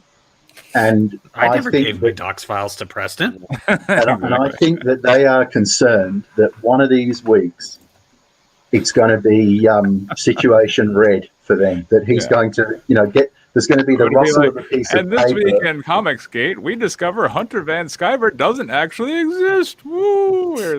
Here's all their home addresses. Yeah. Exactly. It's retarded. Comicsgate and Ethan Van Sciver are sub 90 IQ retards for even suspecting anything like that would even be possible of happening. Yeah. But you see, the fear indicates there is something to be. Yeah, there's definitely something to it. And I think it's because the format of the show is, I'm honestly very nice. I really try and frame things in a respectful way. Like I never just sit there and go, I got them, and just like go off for half an hour, trying to manipulate people's emotions about shit. I'll just be like, and then Jesse Millstone drew Jeremy raping Kathleen Kennedy, and Jeremy from Geeks and Gamers told Vicky to fuck off. All right, moving on. And it's just the straightforward events. Yeah. I mean, it's it's shot through your filter, filter, you're seeing it through my lens, certainly. Yeah. Why would you need to embellish it? Right. Yeah, exactly. Like- There's nothing. There's really nothing to embellish. The whole thing. How could you the make movement it has worse? been an embarrassment for like years now. Right. What could you say that was false that would be worse than simply saying what they've done in public? Hmm. Even some of the stuff from private That's what's is destroying only Comicsgate. Is as their own, bad as the stuff they do in public. yeah, their own streams and behaviors. Just displaying them and being like, here's what they said in the stream. Suddenly, that's a huge attack, and they're right. It is a huge attack. Using their own clips and publicizing that, making them so that people, don't have to sit through a 6-hour stream to see the one part where Ethan had like a fucking shaking terror conniption fit. It's interesting to see. I love that part in the clip I showed today where he's like, apparently YouTube has put the kibosh on Comicsgate. Oh yeah, they're acting like they put it Yeah. in the algorithm. Yeah, like- YouTube has programmed the algorithm against us, but then Ethan goes on to add, which is all right. We're kind of where we need to be. I'm like, okay. And then also we've plateaued, and your boy Zach, his channel is completely stagnant, but we're Yeah. okay. And it's We're like, okay. Did they? But just the idea that like YouTube is coding in like, oh, we got to put this in the algorithm to attack Comicsgate. Like, yeah, did they backtrace it through the dank web or some shit? He sounds like a total boomer when he talks about that shit. It's so stupid. I've never heard anyone refer to the dank The web. dank web. It's the more But the elite thing is, version again, of the web. it's always indication of guilty mind. Like it's always Yes. confession in anticipation. Like, well, I certainly didn't take that. And you sort of, well, hang on, nobody said you did. So what the fuck are you talking about? Like, Yeah, What? it's sort of like the like, what do you mean I did this? And it's like, nobody asked if you did it. How come you're bringing it up out of nowhere? That's interesting. because you did. Things that That's make you why. go, Interesting. It was a good stream today. Tonight was fun. Yeah, cool. I was almost going to sleep through it. Every single time I'm like, oh, I only got a few hours of sleep. I don't know if I'm going to show up. But then we show up, and it's actually quite pleasant. All right, so I'm going to leave it up to you guys to organize who's on for next week because it could be the Crypto versus Von Klaus challenge, and also I doubt it'll Tony- show still think we up. should I doubt that's going to happen, but No. we'll leave the No, option look, open. I think. Why won't it happen? Okay, well, I'll let you guys We talk. should make an effort. He wants to tweet it out. Here's Right. all I To want to get say about it, though, is All that I am not logging into my Google Drive to access his Dropbox. He could have sent a link that would have Yeah. made it so it could be Yeah. downloaded without logging in. Yeah. Oh, yeah, exactly. But Well, he's I don't gonna trust any of tweet those it out. people. They're weird. He's going to tweet it out, remember. Yeah. And Tony S. wants to come on, so Mhm. Excellent. Durkin could also. I mean, Yeah. whoever, Yeah. just whatever. All right, hold on. Give Tony S. A link to the SWC Discord, and then once He's there, already there. He's Oh, already in okay. ours. All right, yeah. no, then fine. That'll work. Okay, so I'll invite him from there to the writers group. All right. Is he And Tony S in the Discord as well, or has he got a different Yeah, name? hold on a second. Roll. Oh wait, no. Invite to server. Writers room. There. Invite sent. It's Oh, nice cool. that Discord makes it very convenient and user friendly. I But, too am convenient and user friendly. But I think a hard rain will fall on them now. I think there's been too many of these crazy things in too short a space of time. Crypto is wise not to click on anything these folks sent. Yeah, to be honest, they're so weird and squirrely, and plus they've been caught trying to do that shit to other people already. And Rokabir is one of those classic feral IT guys, remember? Mhm. Yeah, exactly. You know, don't risk it. Don't You want to know risk something funny about Rokabir? it. What's You that? guys want to hear a good story? I like a good So- story. So this guy, they illegally download my footage from YouTube and then put it on their little show right. to mock the person who's in the footage, and then I copyright strike it on YouTube and basically drove them off of YouTube. Well, stupid Rohan Paul from Orleans, Ontario, Canada, he fills out the counter copyright claim and provides me with his address and phone number. Oh, So, you know, Well, if anybody needs to call the war campaign, the complaint line, let me know. War campaign hotline. I have the complaint line number I mean, directly. If they're looking to provide that information, that's like when Tug tried to trademark the word "infamous," and he had to, in order to do that, he had to give his name and home address, and he was like, "No, that's not my home address." Which was then Listen, he's gonna dox me. That Tom's roiled up. He's gonna dox me. Yeah. Which, I mean, but again, when you dox yourself, it's like you don't really have anyone else to blame. He's done it repeatedly too. Yeah, He loves doing it. might actually be one of the dumbest people. Hey there. in all This is the of old comic Matthew. books. I mean, the Tugger. Hey there. The guy who, Umbrella Flash. I gotta go give the old wife a Well, tug. Yeah, I think yellow it really umbrella. needs to be That umbrella. just fella. some yellow umbrella Just some flash. yellow umbrella flash guy. I've had people ask me if I'm Yellow Flash because I guess we sound the same. What? Oh, that's That's what I've heard. That's what I've heard. whole Yeah, thing from more than there. one person. Do you go on drunken rats on streams? You know what's gonna be really great is like this Christmas when I reveal that I'm actually all of them. I'm Yellow shit. Flash, I'm Tug, and I'm Cecil. Hello, Did you smash your own mailbox? you're a fucking asshole, dog. Boy, Sorry. his bitterness towards Doug, by the way. Oh, Bad, bro. Bad. Delicious. I hate it That is- too because I like Cecil. Like I like Cecil. I never Can't help it. I always thought he was like just a cringe, like dumb character. He's I as really mad have at a Doug low TeNapel tolerance as John for- De La Rose is mad at Mike Miller. To be honest, I mean, I can at least I can sympathize with John De La Rose. Oh, Mike That was Miller very is a complete strange. fraud. that one. I like that that. was strange. That You De La mean when Rose he versus showed the- up in the Doug stream? Yeah, I don't. What's that Yeah, about? I thought that was actually kind of awkward because John De La Rose just shows up and he's like, he basically does an entire commercial for himself. This giant text block message, and it looks like something that just says, "Please ban me." it does. That's exactly what it is. And then he gets mad when he gets in trouble for it. Yeah, I thought that was a little easy to avoid. Yeah. Yellow Flash and John Malin sound the same, do they? I don't even know that. See, here's the thing. I don't know what Yellow Flash sounds like.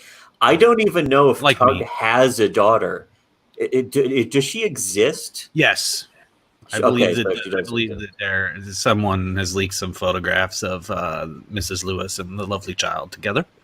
Yes, the person who leaked them, so. of course, was Mrs. Lewis. How do we know that Exactly. that wasn't just a girl so- that she kidnapped or something?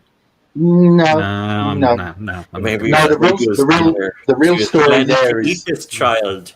the real story there is definitely classification withheld level. It's not even R-rated. So yeah. Oh yeah, that's the fucking Yeah. weird. Just the amount of criminal shit that Comicsgate has done before they were even involved in Comicsgate. This is true. This is true.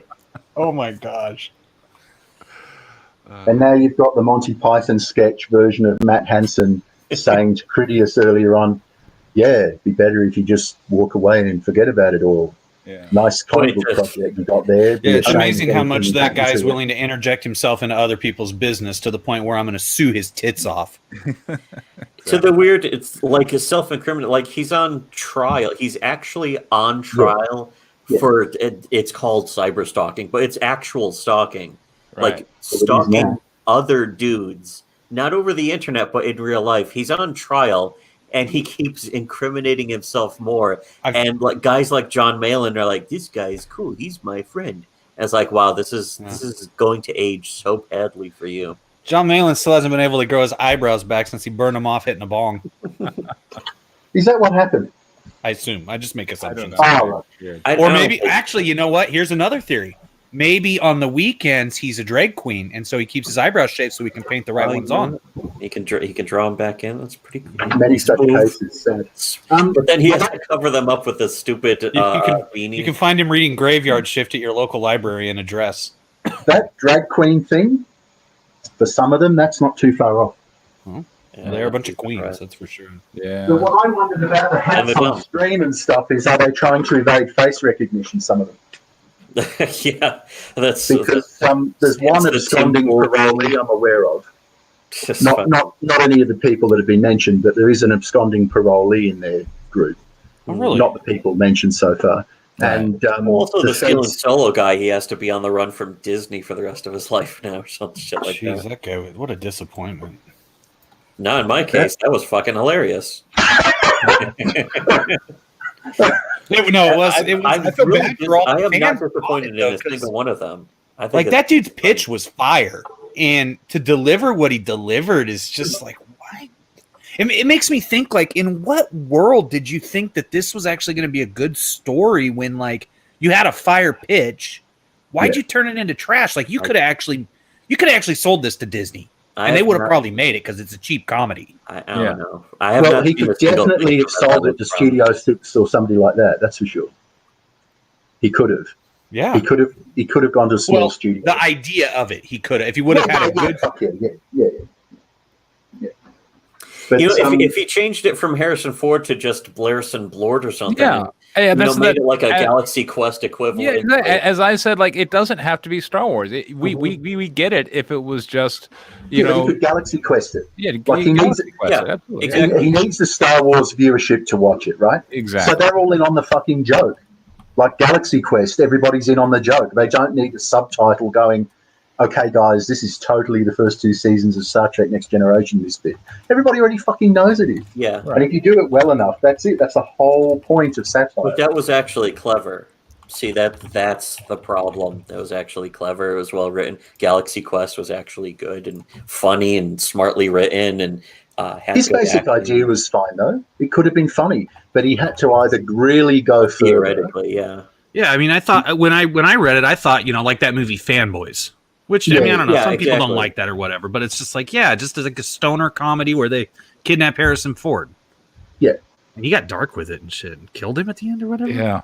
If you're going to kill him, you've got to kill him spectacularly, too. They rip his Why would face you off, kill him? which it No, was but I mean, if you're going to, you've got Yeah. to take It's like- ownership of that kind of concept. If you're going to do yeah, it, instead of like taking it to like comedically bizarre levels, it was just kind of sad and weird. I mean, they could have done such a funny bit with that by having one of them be one of the actual homicidal fans. Like, he meant to kill him all along because of crazy fan reason. Like, Harrison Because he Ford was in doesn't like regarding Star Henry, Wars. and I was forced to watch that when I was in third No, well, Harrison grade. Ford hates Star Wars. He's always had contempt for it. So the That would perfect be conflict another is good set up. justification. Yeah. You know what I mean? You have your Fargo moment where the woman's in the wood chipper. You just leave Harrison Ford with the fan who loves Star Wars and has based his entire life on his teachings. What if instead you make it so Harrison Ford kills all of the fans? That would have been funny. Well, I think they that's did how I that. would have done it. They did the dick sucking to Ford still being tough when he's an old man. They did that. But again, they didn't do enough of it. Like, I don't know. I just think if you're going to do that Gary Shandling type, well, lots of people have done it now, but Gary Shandling type stuff, you've really got to do it. You've got to. Gary You gotta- Shandling. Well, he did a lot of that, for playing himself, and other people playing themselves, and I was David going to say the Duchovny being Gary Shandling show, but actually, what was the HBO show?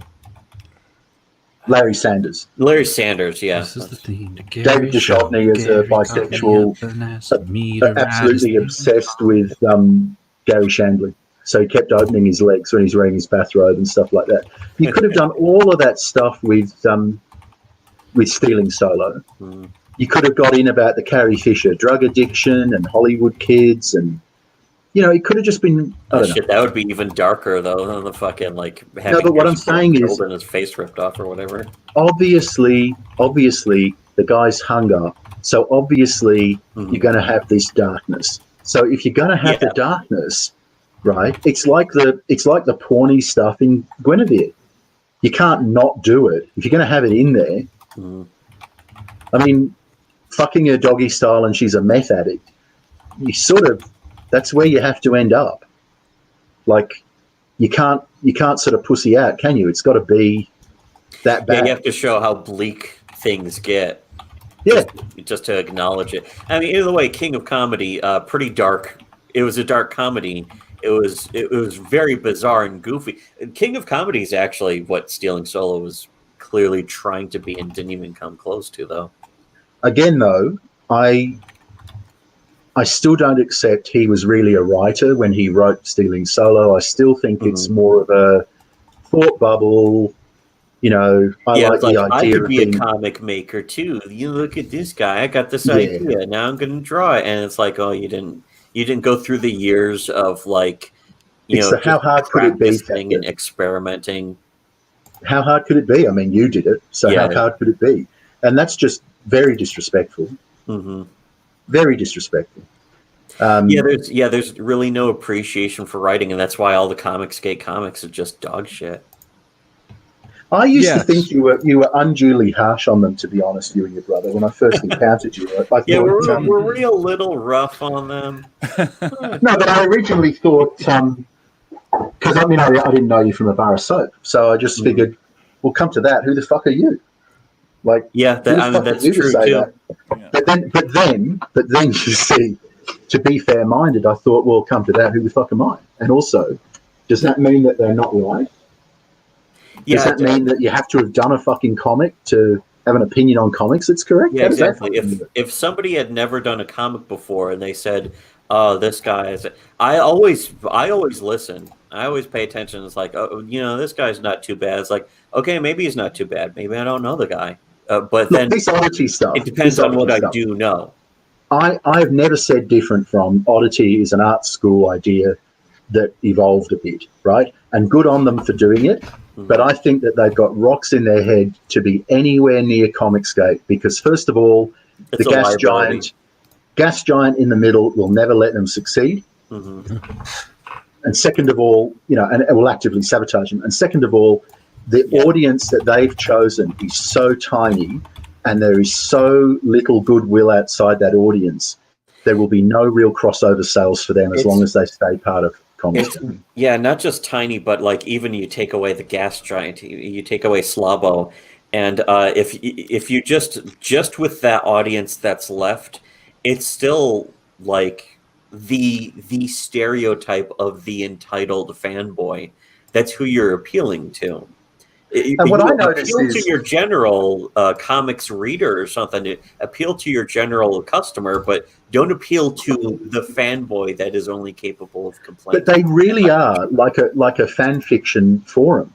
They are actually hostile to real writers and real comics. Yeah, people That's why the harem lit people are such a natural fit for them. Because that's their level. It really and is Richard, the level. Of course. Richard is like still fan fiction as the king because but it's still fan fiction. He was a failed comic creator who was a desperate Marvel fanboy who just wanted to get hired at Marvel the entire time, and he didn't. So he was bitter about it and made an entire channel based on. But his stuff is still fan fiction. Webinar. Yeah, it's still fan fiction. Yeah, like even Jawbreakers was nothing but simply a cross between G.I. Joe and X-Men and the Expendables, but without even any of the wit or the wit of the Expendables. It's like if you took that out, you're left with something quite horrifying. All the people who've got a long-term girlfriend or boyfriend, I guess, or a wife, I still think there's something really strange in their relationships because any normal, self-respecting, nest-making woman would come through to where they're sitting on their stream at some point, even if they were live on air, and just say, what the fuck are you fucking doing? Go and earn money and pay our fucking bills. To say stop with this weird volatile like drama manufacturing and go do something straightforward. Go do something blue collar and reliable instead of yelling about how angry you are about comics. I mean, surely to God, if they've got girlfriends and wives who are heterosexuals and not beards, wouldn't they just say, why aren't you in bed fucking me at some point? Like, why wouldn't they just say... Well, in Tug's case, there's no mystery there. But you know what I mean, for heaven's sake. Yeah. They don't seem to have any relationships which impact their crazy behavior. If you listen to these SJWs, you can clearly tell they're attacking my family. They're attacking my wife, even though I don't have a wife. Now, you're sounding too much like Alex Jones. He's not like Alex Jones. He's We more travel like Austin, Texas to unravel the truth about these SJWs. Preston Pulper deal. he's more like Bruce Well, I on like that Family Guy. Oh no, Oh, he's yeah. more like him. You know, there was I was remembering something about that Family Guy, the episode where Brian goes to Hollywood, and he again, like, he was a waiter, and just Great every one. single, Yeah. or wasn't he? He was a gas station attendant. He was working at a car wash, I think. Yeah, it was a car wash, and it was like And a Michael free Eisner copy of my showed up. script. Yeah, Yeah. yeah, Michael Come to Disneyland, Brian. Bring money. bring money. I love that. Back remember when Family Guy was good in season I do. 1? Yeah, 1, 2, and 3. That was it. Yeah. Because the thing is, with Comicsgate, right? They're on Twitter. They got War Campaign. They're 88th ranked out of 100 by some bullshit site. The whole thing is just a Twitter brigade for yelling and being mad about comics. Yeah. Okay. But the point is, all the professionals are on Twitter. Mhm. So why the fuck don't they tweet at them? Like, why don't they say, you should get behind this Just comic? get blocked. It's like, get blocked then. I don't give a shit. But, like, they're so confident with people they can bully, Mhm. and they just lack all confidence to talk to anybody that they don't know is safe. Do you How know about what I even mean? people they disagree with, and just like be capable of finding any common ground? Like, apparently, Gail Simone was quite the shoulder to cry on with Ethan when Ethan was very depressed in 2015, and he was sobbing and blubbering all the time and rolling around on the ground in nightmarish agony, like he got stung by a duck-billed platypus or something. He was just crying and sobbing and Hey, pump the brakes, man. That's no laughing matter, man. And apparently he was going to Gail Simone for comfort. Mhm. Yes. And it's really it's kind of sad, because then he comes out and says things about her, and it's like, wasn't she his friend though? And it's like, I don't even like Gail Simone, but it's like, if it was me and it's like, I don't like Gail Simone, I would be like, I just don't like her. Well, Instead the of like, whole thing that I she see, tried to shoot my mother, some goofy well, shit the like whole that. thing that I see in the early genesis of Comicsgate was just an extension of Alfie Norris, right? It's like, Yeah. Ethan was there. Ethan knew. Ethan Richard had was dirt there on too. his friends. He's Mhm. like, I know, like, Mark Wade is just this completely intolerant liberal, whatever, that, like, if you keep him in his little box in the corner, he can bang out a script. Mhm. But if you shake him up, hey, Richard, or whatever, like, feed the information to get the Twitter brigade going, and then just kind of sit back and enjoy the mischief. Like, I think that would, Richard's precious insider there was like, I got a source inside the comics industry who tells me stuff about how this one creator is a bad person and this other guy's whiny. Right. It's like, yeah, I'm sure a lot of people who are into making comics for DC or Marvel are very whiny. Just look at the ones who went into Comicsgate. right. And then he tried to do it to Larry Hammer, and Larry Hammer dropped round his place and said, hey, so anyway, a mutual Larry friend had no interest in even. A mutual friend was saying that, you were saying, such and such and so about me. And I figured that couldn't be true, right? Because, I know all about you. I know what you're like. But I thought, surely not. Because you know what I will do to you in public. Like, you know what will happen to you physically, right? If that's true, if you did that, right? No, that's what I thought. Okay. Well, all the best. And let's never talk again. Right. Goodbye. So he was well known for being a troublemaking fuck, Right. and he tried it on the wrong guy. And when that fake, not that it was actually fake, when that Atlantic, because that Atlantic journalist was the replay, that was the first version of Ezekiel. Right. That's why he crushed Ezekiel so efficiently, because he'd done it before. Mhm. That came out then because people working at Marvel and DC said to Larry Hammer on Facebook, you want to get into this? And Hammer said, he's never actually done anything to me, but I know he's an awful person. So I'm not saying he didn't. I'm just saying he never, I think he actually said something like, wisely, he never did it to me. But he didn't do it because Hammer actually went and said, I'll just fuck you up physically and legally. First physically, then legally. I'll just wreck you. Like, you will be a broken guy. And you don't want that. You don't want that, right? Nah, you don't want that. And they've really stayed that way ever since. And the thing that stunned me when I encountered SWC was obviously, like, they boast all the time, that's part of their thing. But when they were boasting and saying Comicsgate's terrified of us, I thought, criminally insane deviants are terrified of you, and they actually are.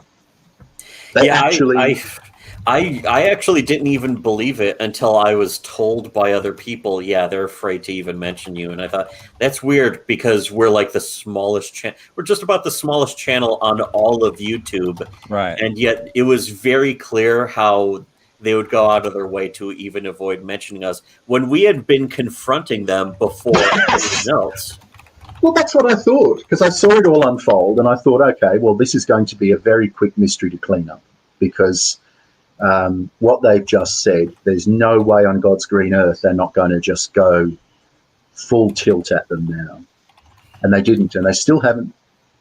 The closest they come is the gas chamber thing and saying that you're autistic or disabled or whatever. And they say it so quickly and then move on. They say about everyone. It's just the same. It's that typical, like, internet insult, like, oh, you're a fucking faggot retard. And it's like, okay, you know how to say bad words and insult somebody, but how about you get under somebody's skin in a way that makes them obsessed with you? Because that's what we do. And but they still move on. Yeah. They don't have their 10 minutes on it. And they don't have Cecil doing an impression of you like he does with Doug Tennepan, who for some reason, Doug T, Cecil, this whole thing, it's just... it's very, very strange.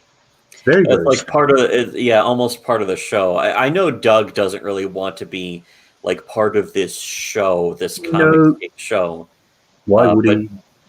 But he also clearly is, I think the way Doug sees it, he's not going to just sit there and have people like take shots, just lie about him or abuse him or take shots or something. Well, he's just got an IP back, which is worth real bread.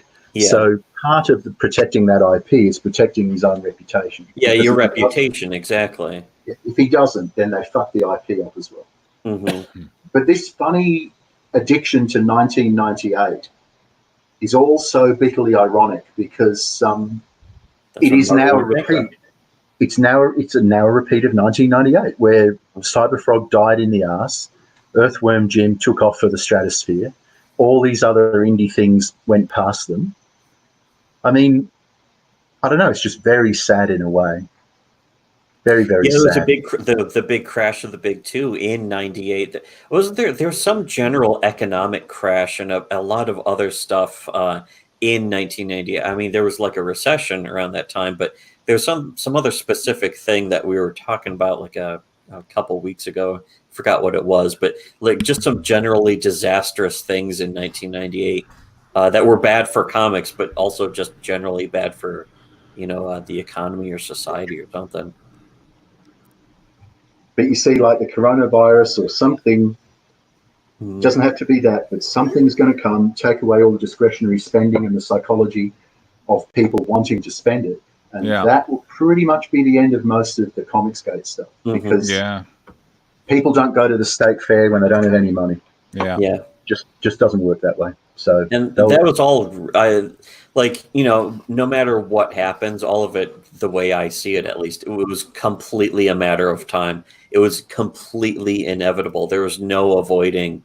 And that was something they were saying in 2018, is that from here on, it's, no matter how long it lasts, it is going to fizzle out. And instead of fizzling out, it turned into like a violent implosion. And it was like, oh shit, this is actually better than we thought it would be. And that's all good for us because, again, that's Comicsgate doing it for us. So all I have to do is say, thank you, Comicsgate, for being yourselves.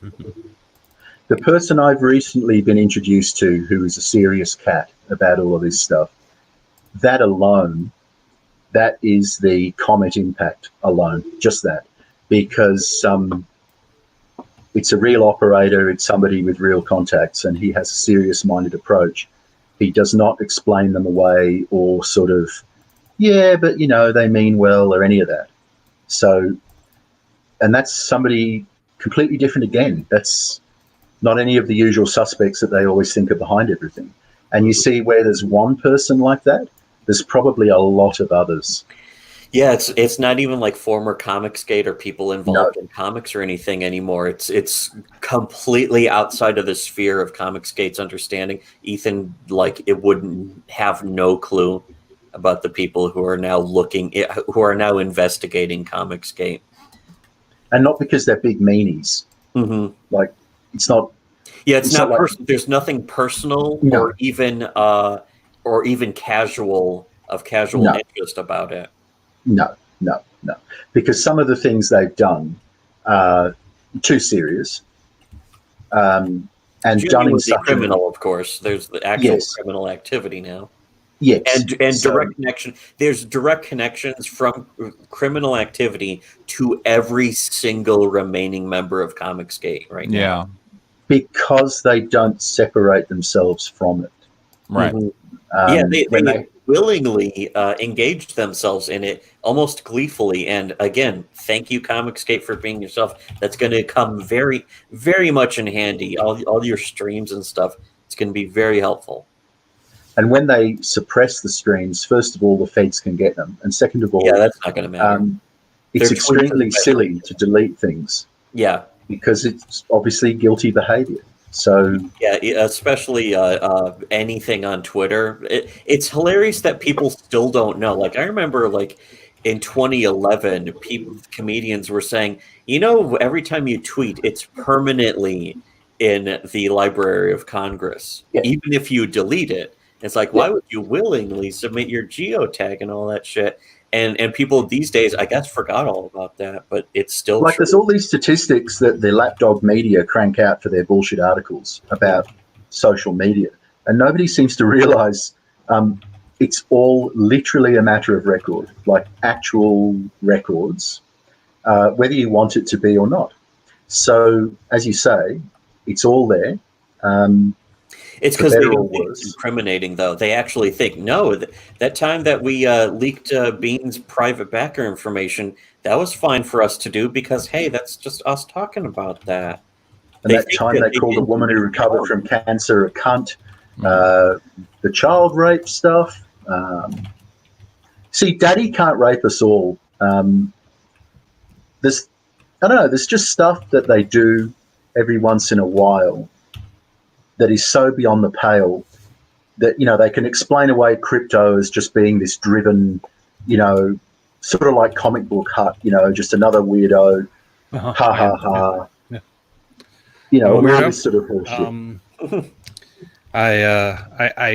But I also sit on my city council, so how weird am I? Of course, but they have a narrative, kind of weird, isn't it? Yeah. They have a narrative, and then they do things that no narrative in this world could possibly explain or excuse. They do stuff that is just so aberrant. Yeah, everyone else has to be the weirdo. That's one thing they love to say. Everyone else is the weirdos. We're the normies. Exactly. But, nothing they do. Right. Like any normie sees. Like, I've seen actual normies look at their stuff and be like, "Whoa, what's wrong with these people?" Yeah, like they do things that clearly, like, a casual observer just glancing at would say that looks like a crazy person. When I had McCheese's lady friend on Twitch, and I just had him play stuff of theirs, and some of it was surprising because a lot of it she said, "Oh, that's no big deal, big fucking deal." Yeah, and then it came to the incest song, and she just said, "Well, the guy singing that's obviously been abused." Right. And I think that the abuse made him a pedophile. It's weird how blatant. She just said it. It wasn't like we pushed her into saying it. Yeah. Right? It was literally, what do you think? Or can I say what I really think? Yeah, that's the whole point. I think he was abused, and I think it turned him into a pedophile. Thank you. Good night. That was all. It wasn't some big fucking thing. It was like, well, isn't that obvious? Like, and Ethan's history of abuse is something that's like, it's so on the surface that it's almost too obvious for people to even notice, but at the same time is like also documented by his brother and that kind of stuff. What? The Get Daddy's Belt thing. That was from Noah Van Sciver wrote a biography of his childhood, which include Ethan, but it mentioned that their dad would like snap a belt to like scare the kids off and stuff. And there's always And then sort use of it on that, yeah, the threat of abuse and no, but actual abuse too, and by the mother as well. Putting them in a bath full of dirty dishes and then spraying them with cold water, Nazi prison camp style, for example. That was the mother, not the father. Wow. Yeah, so yeah, both parents and there seemed to be like some the other brothers would then sort of be abusive towards each other in a way, just it would from that trickle sort down. of the trickling down of that. Take it out on you because you're littler than me, just the way people bigger than me take it Yeah. out on me. Yeah, There's a very fascinating illustration by his brother Noah, and it's based or confirmed by photographs where the gas giant sits. He's like huge, and he's got a blonde Jufro, like a blonde afro. He sits in the middle of the rest of them, like the giant in the playground kind of thing, with this odd expression on his face. It just like almost like a fugue state. And this is when he was a child. Supposed to be there. He's the actual father to his brothers and sisters or something. Quote Led Zeppelin, it makes me wonder. Ooh, it makes me wonder. Because it just seems so fucking odd. If I was writing it as a horror film, I know what I'd do in the horror film. But I mean, you don't even need that to know that there's something wrong with him, because you can just go by his streams. It's still one of my favorite things is that clip from Revenge of the Sis, which is a delightful podcast where they were just playing, because they were playing stuff to make fun of Teddy Spaghetti, and they were going around all these people, like getting people on stream to say Teddy Spaghetti live on stream, and one of them was Ethan's stream because you know he has that history with Fox Day, and so they're like, oh, here's a guy, he's got this many subscribers, and so they play the clip, and one of the guys is just they're like, oh, did you hear about Teddy Spaghetti? It's Fox Day's real name. And Ethan goes, oh, well, his real name is Theodore Beale. And they stop the clip just to say, yeah, we know, nerd. And then later, like a few seconds later, somebody else who's not on any of Ethan's streams anymore makes some dumb joke about Vox Day's name. And like, Ethan's stream starts laughing, and the Revenge of the Sis guys just go, ah ha ha ha ha, just like completely calling out the weird, awkward, fake laugh. And they're like, whoa, this is they were just completely creeped out, never having heard of these guys before, instantly calling Ethan and his Hugbox stream as like clearly just a creepy, like loser nerd den. Well, I know one of the prosecutors who looked at some of the streams months ago now, into last year, said she was looking at them and she said, it's just all so forced. It's all fingernails on a chalkboard stuff. And she said, every time you hear them laugh, it's like it's so. Well, they normally don't, and they don't smile either. Yeah, but you can see how bitter they are all the time. But every time they laugh, it's a very manufactured, very forced laugh, and kind but of. She said something's going to break. Yeah, her prediction was something is going to break there. That's what she actually said. She said if they're wrapped too tight, there's a lot of stress in the background. You can see that even in because they suppress their body language. And she's saying, you only do that when you're under just tremendous stress, like cross-examined witness kind of stress, trying to not have body language and conceal, not facing the camera directly, very strained voices, and then the drinking. Yeah, Ethan's voice is so completely manufactured and put on. Like, nobody talks like this, It's just cheesy and sad. It sounds like he's trying to hit on dudes, which I mean he is, of course. Yes, but and the Eddie Burgos thing that Preston surfaced, he went on a pretty much full day and night. I'm not gay. Yeah. I was experimenting those 36 times. Assholes. It was he sucked 37 dicks in a row. Exactly. And you know what I find weird is if you actually sit down and read White Lily, which they obviously never do, but if you did, there is SJW book. Don't read it. No one back yeah. White Lily. It's lesbian gay people. Send I him. hate gay people. Send me a super chat right now. Yeah. I'm losing energy, and I Yeah.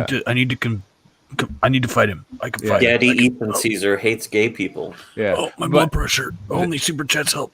Frog emoji, shrug emoji, rainbow. Sorry, emoji. Preston. Go ahead. There's only one incidence of lesbian sexuality in what once the trade paperback's going to be done in basically like 125, 130 pages, right?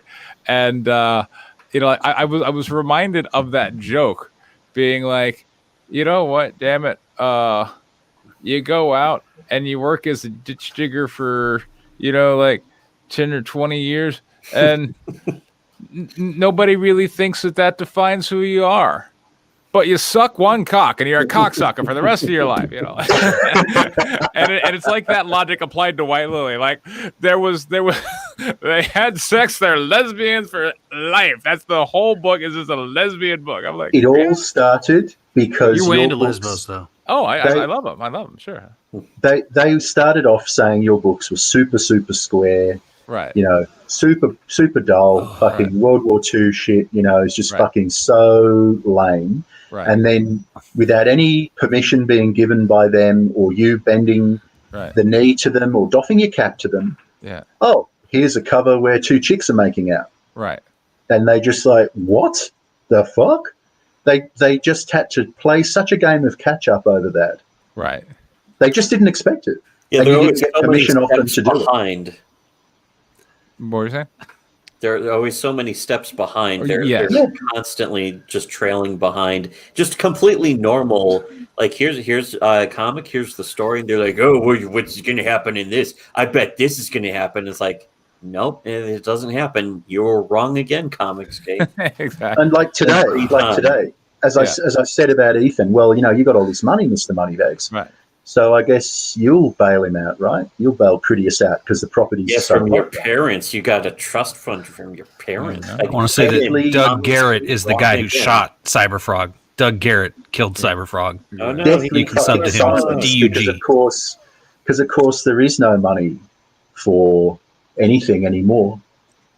It's 1944 turning into 1945, and the Reich no longer has the resources to just casually do shit anymore. So instead of the obvious no-brainer of, oh, Preston thinks he's got cash, please, one side, faggots. Okay, Right. Critias, here you go. Here's the money.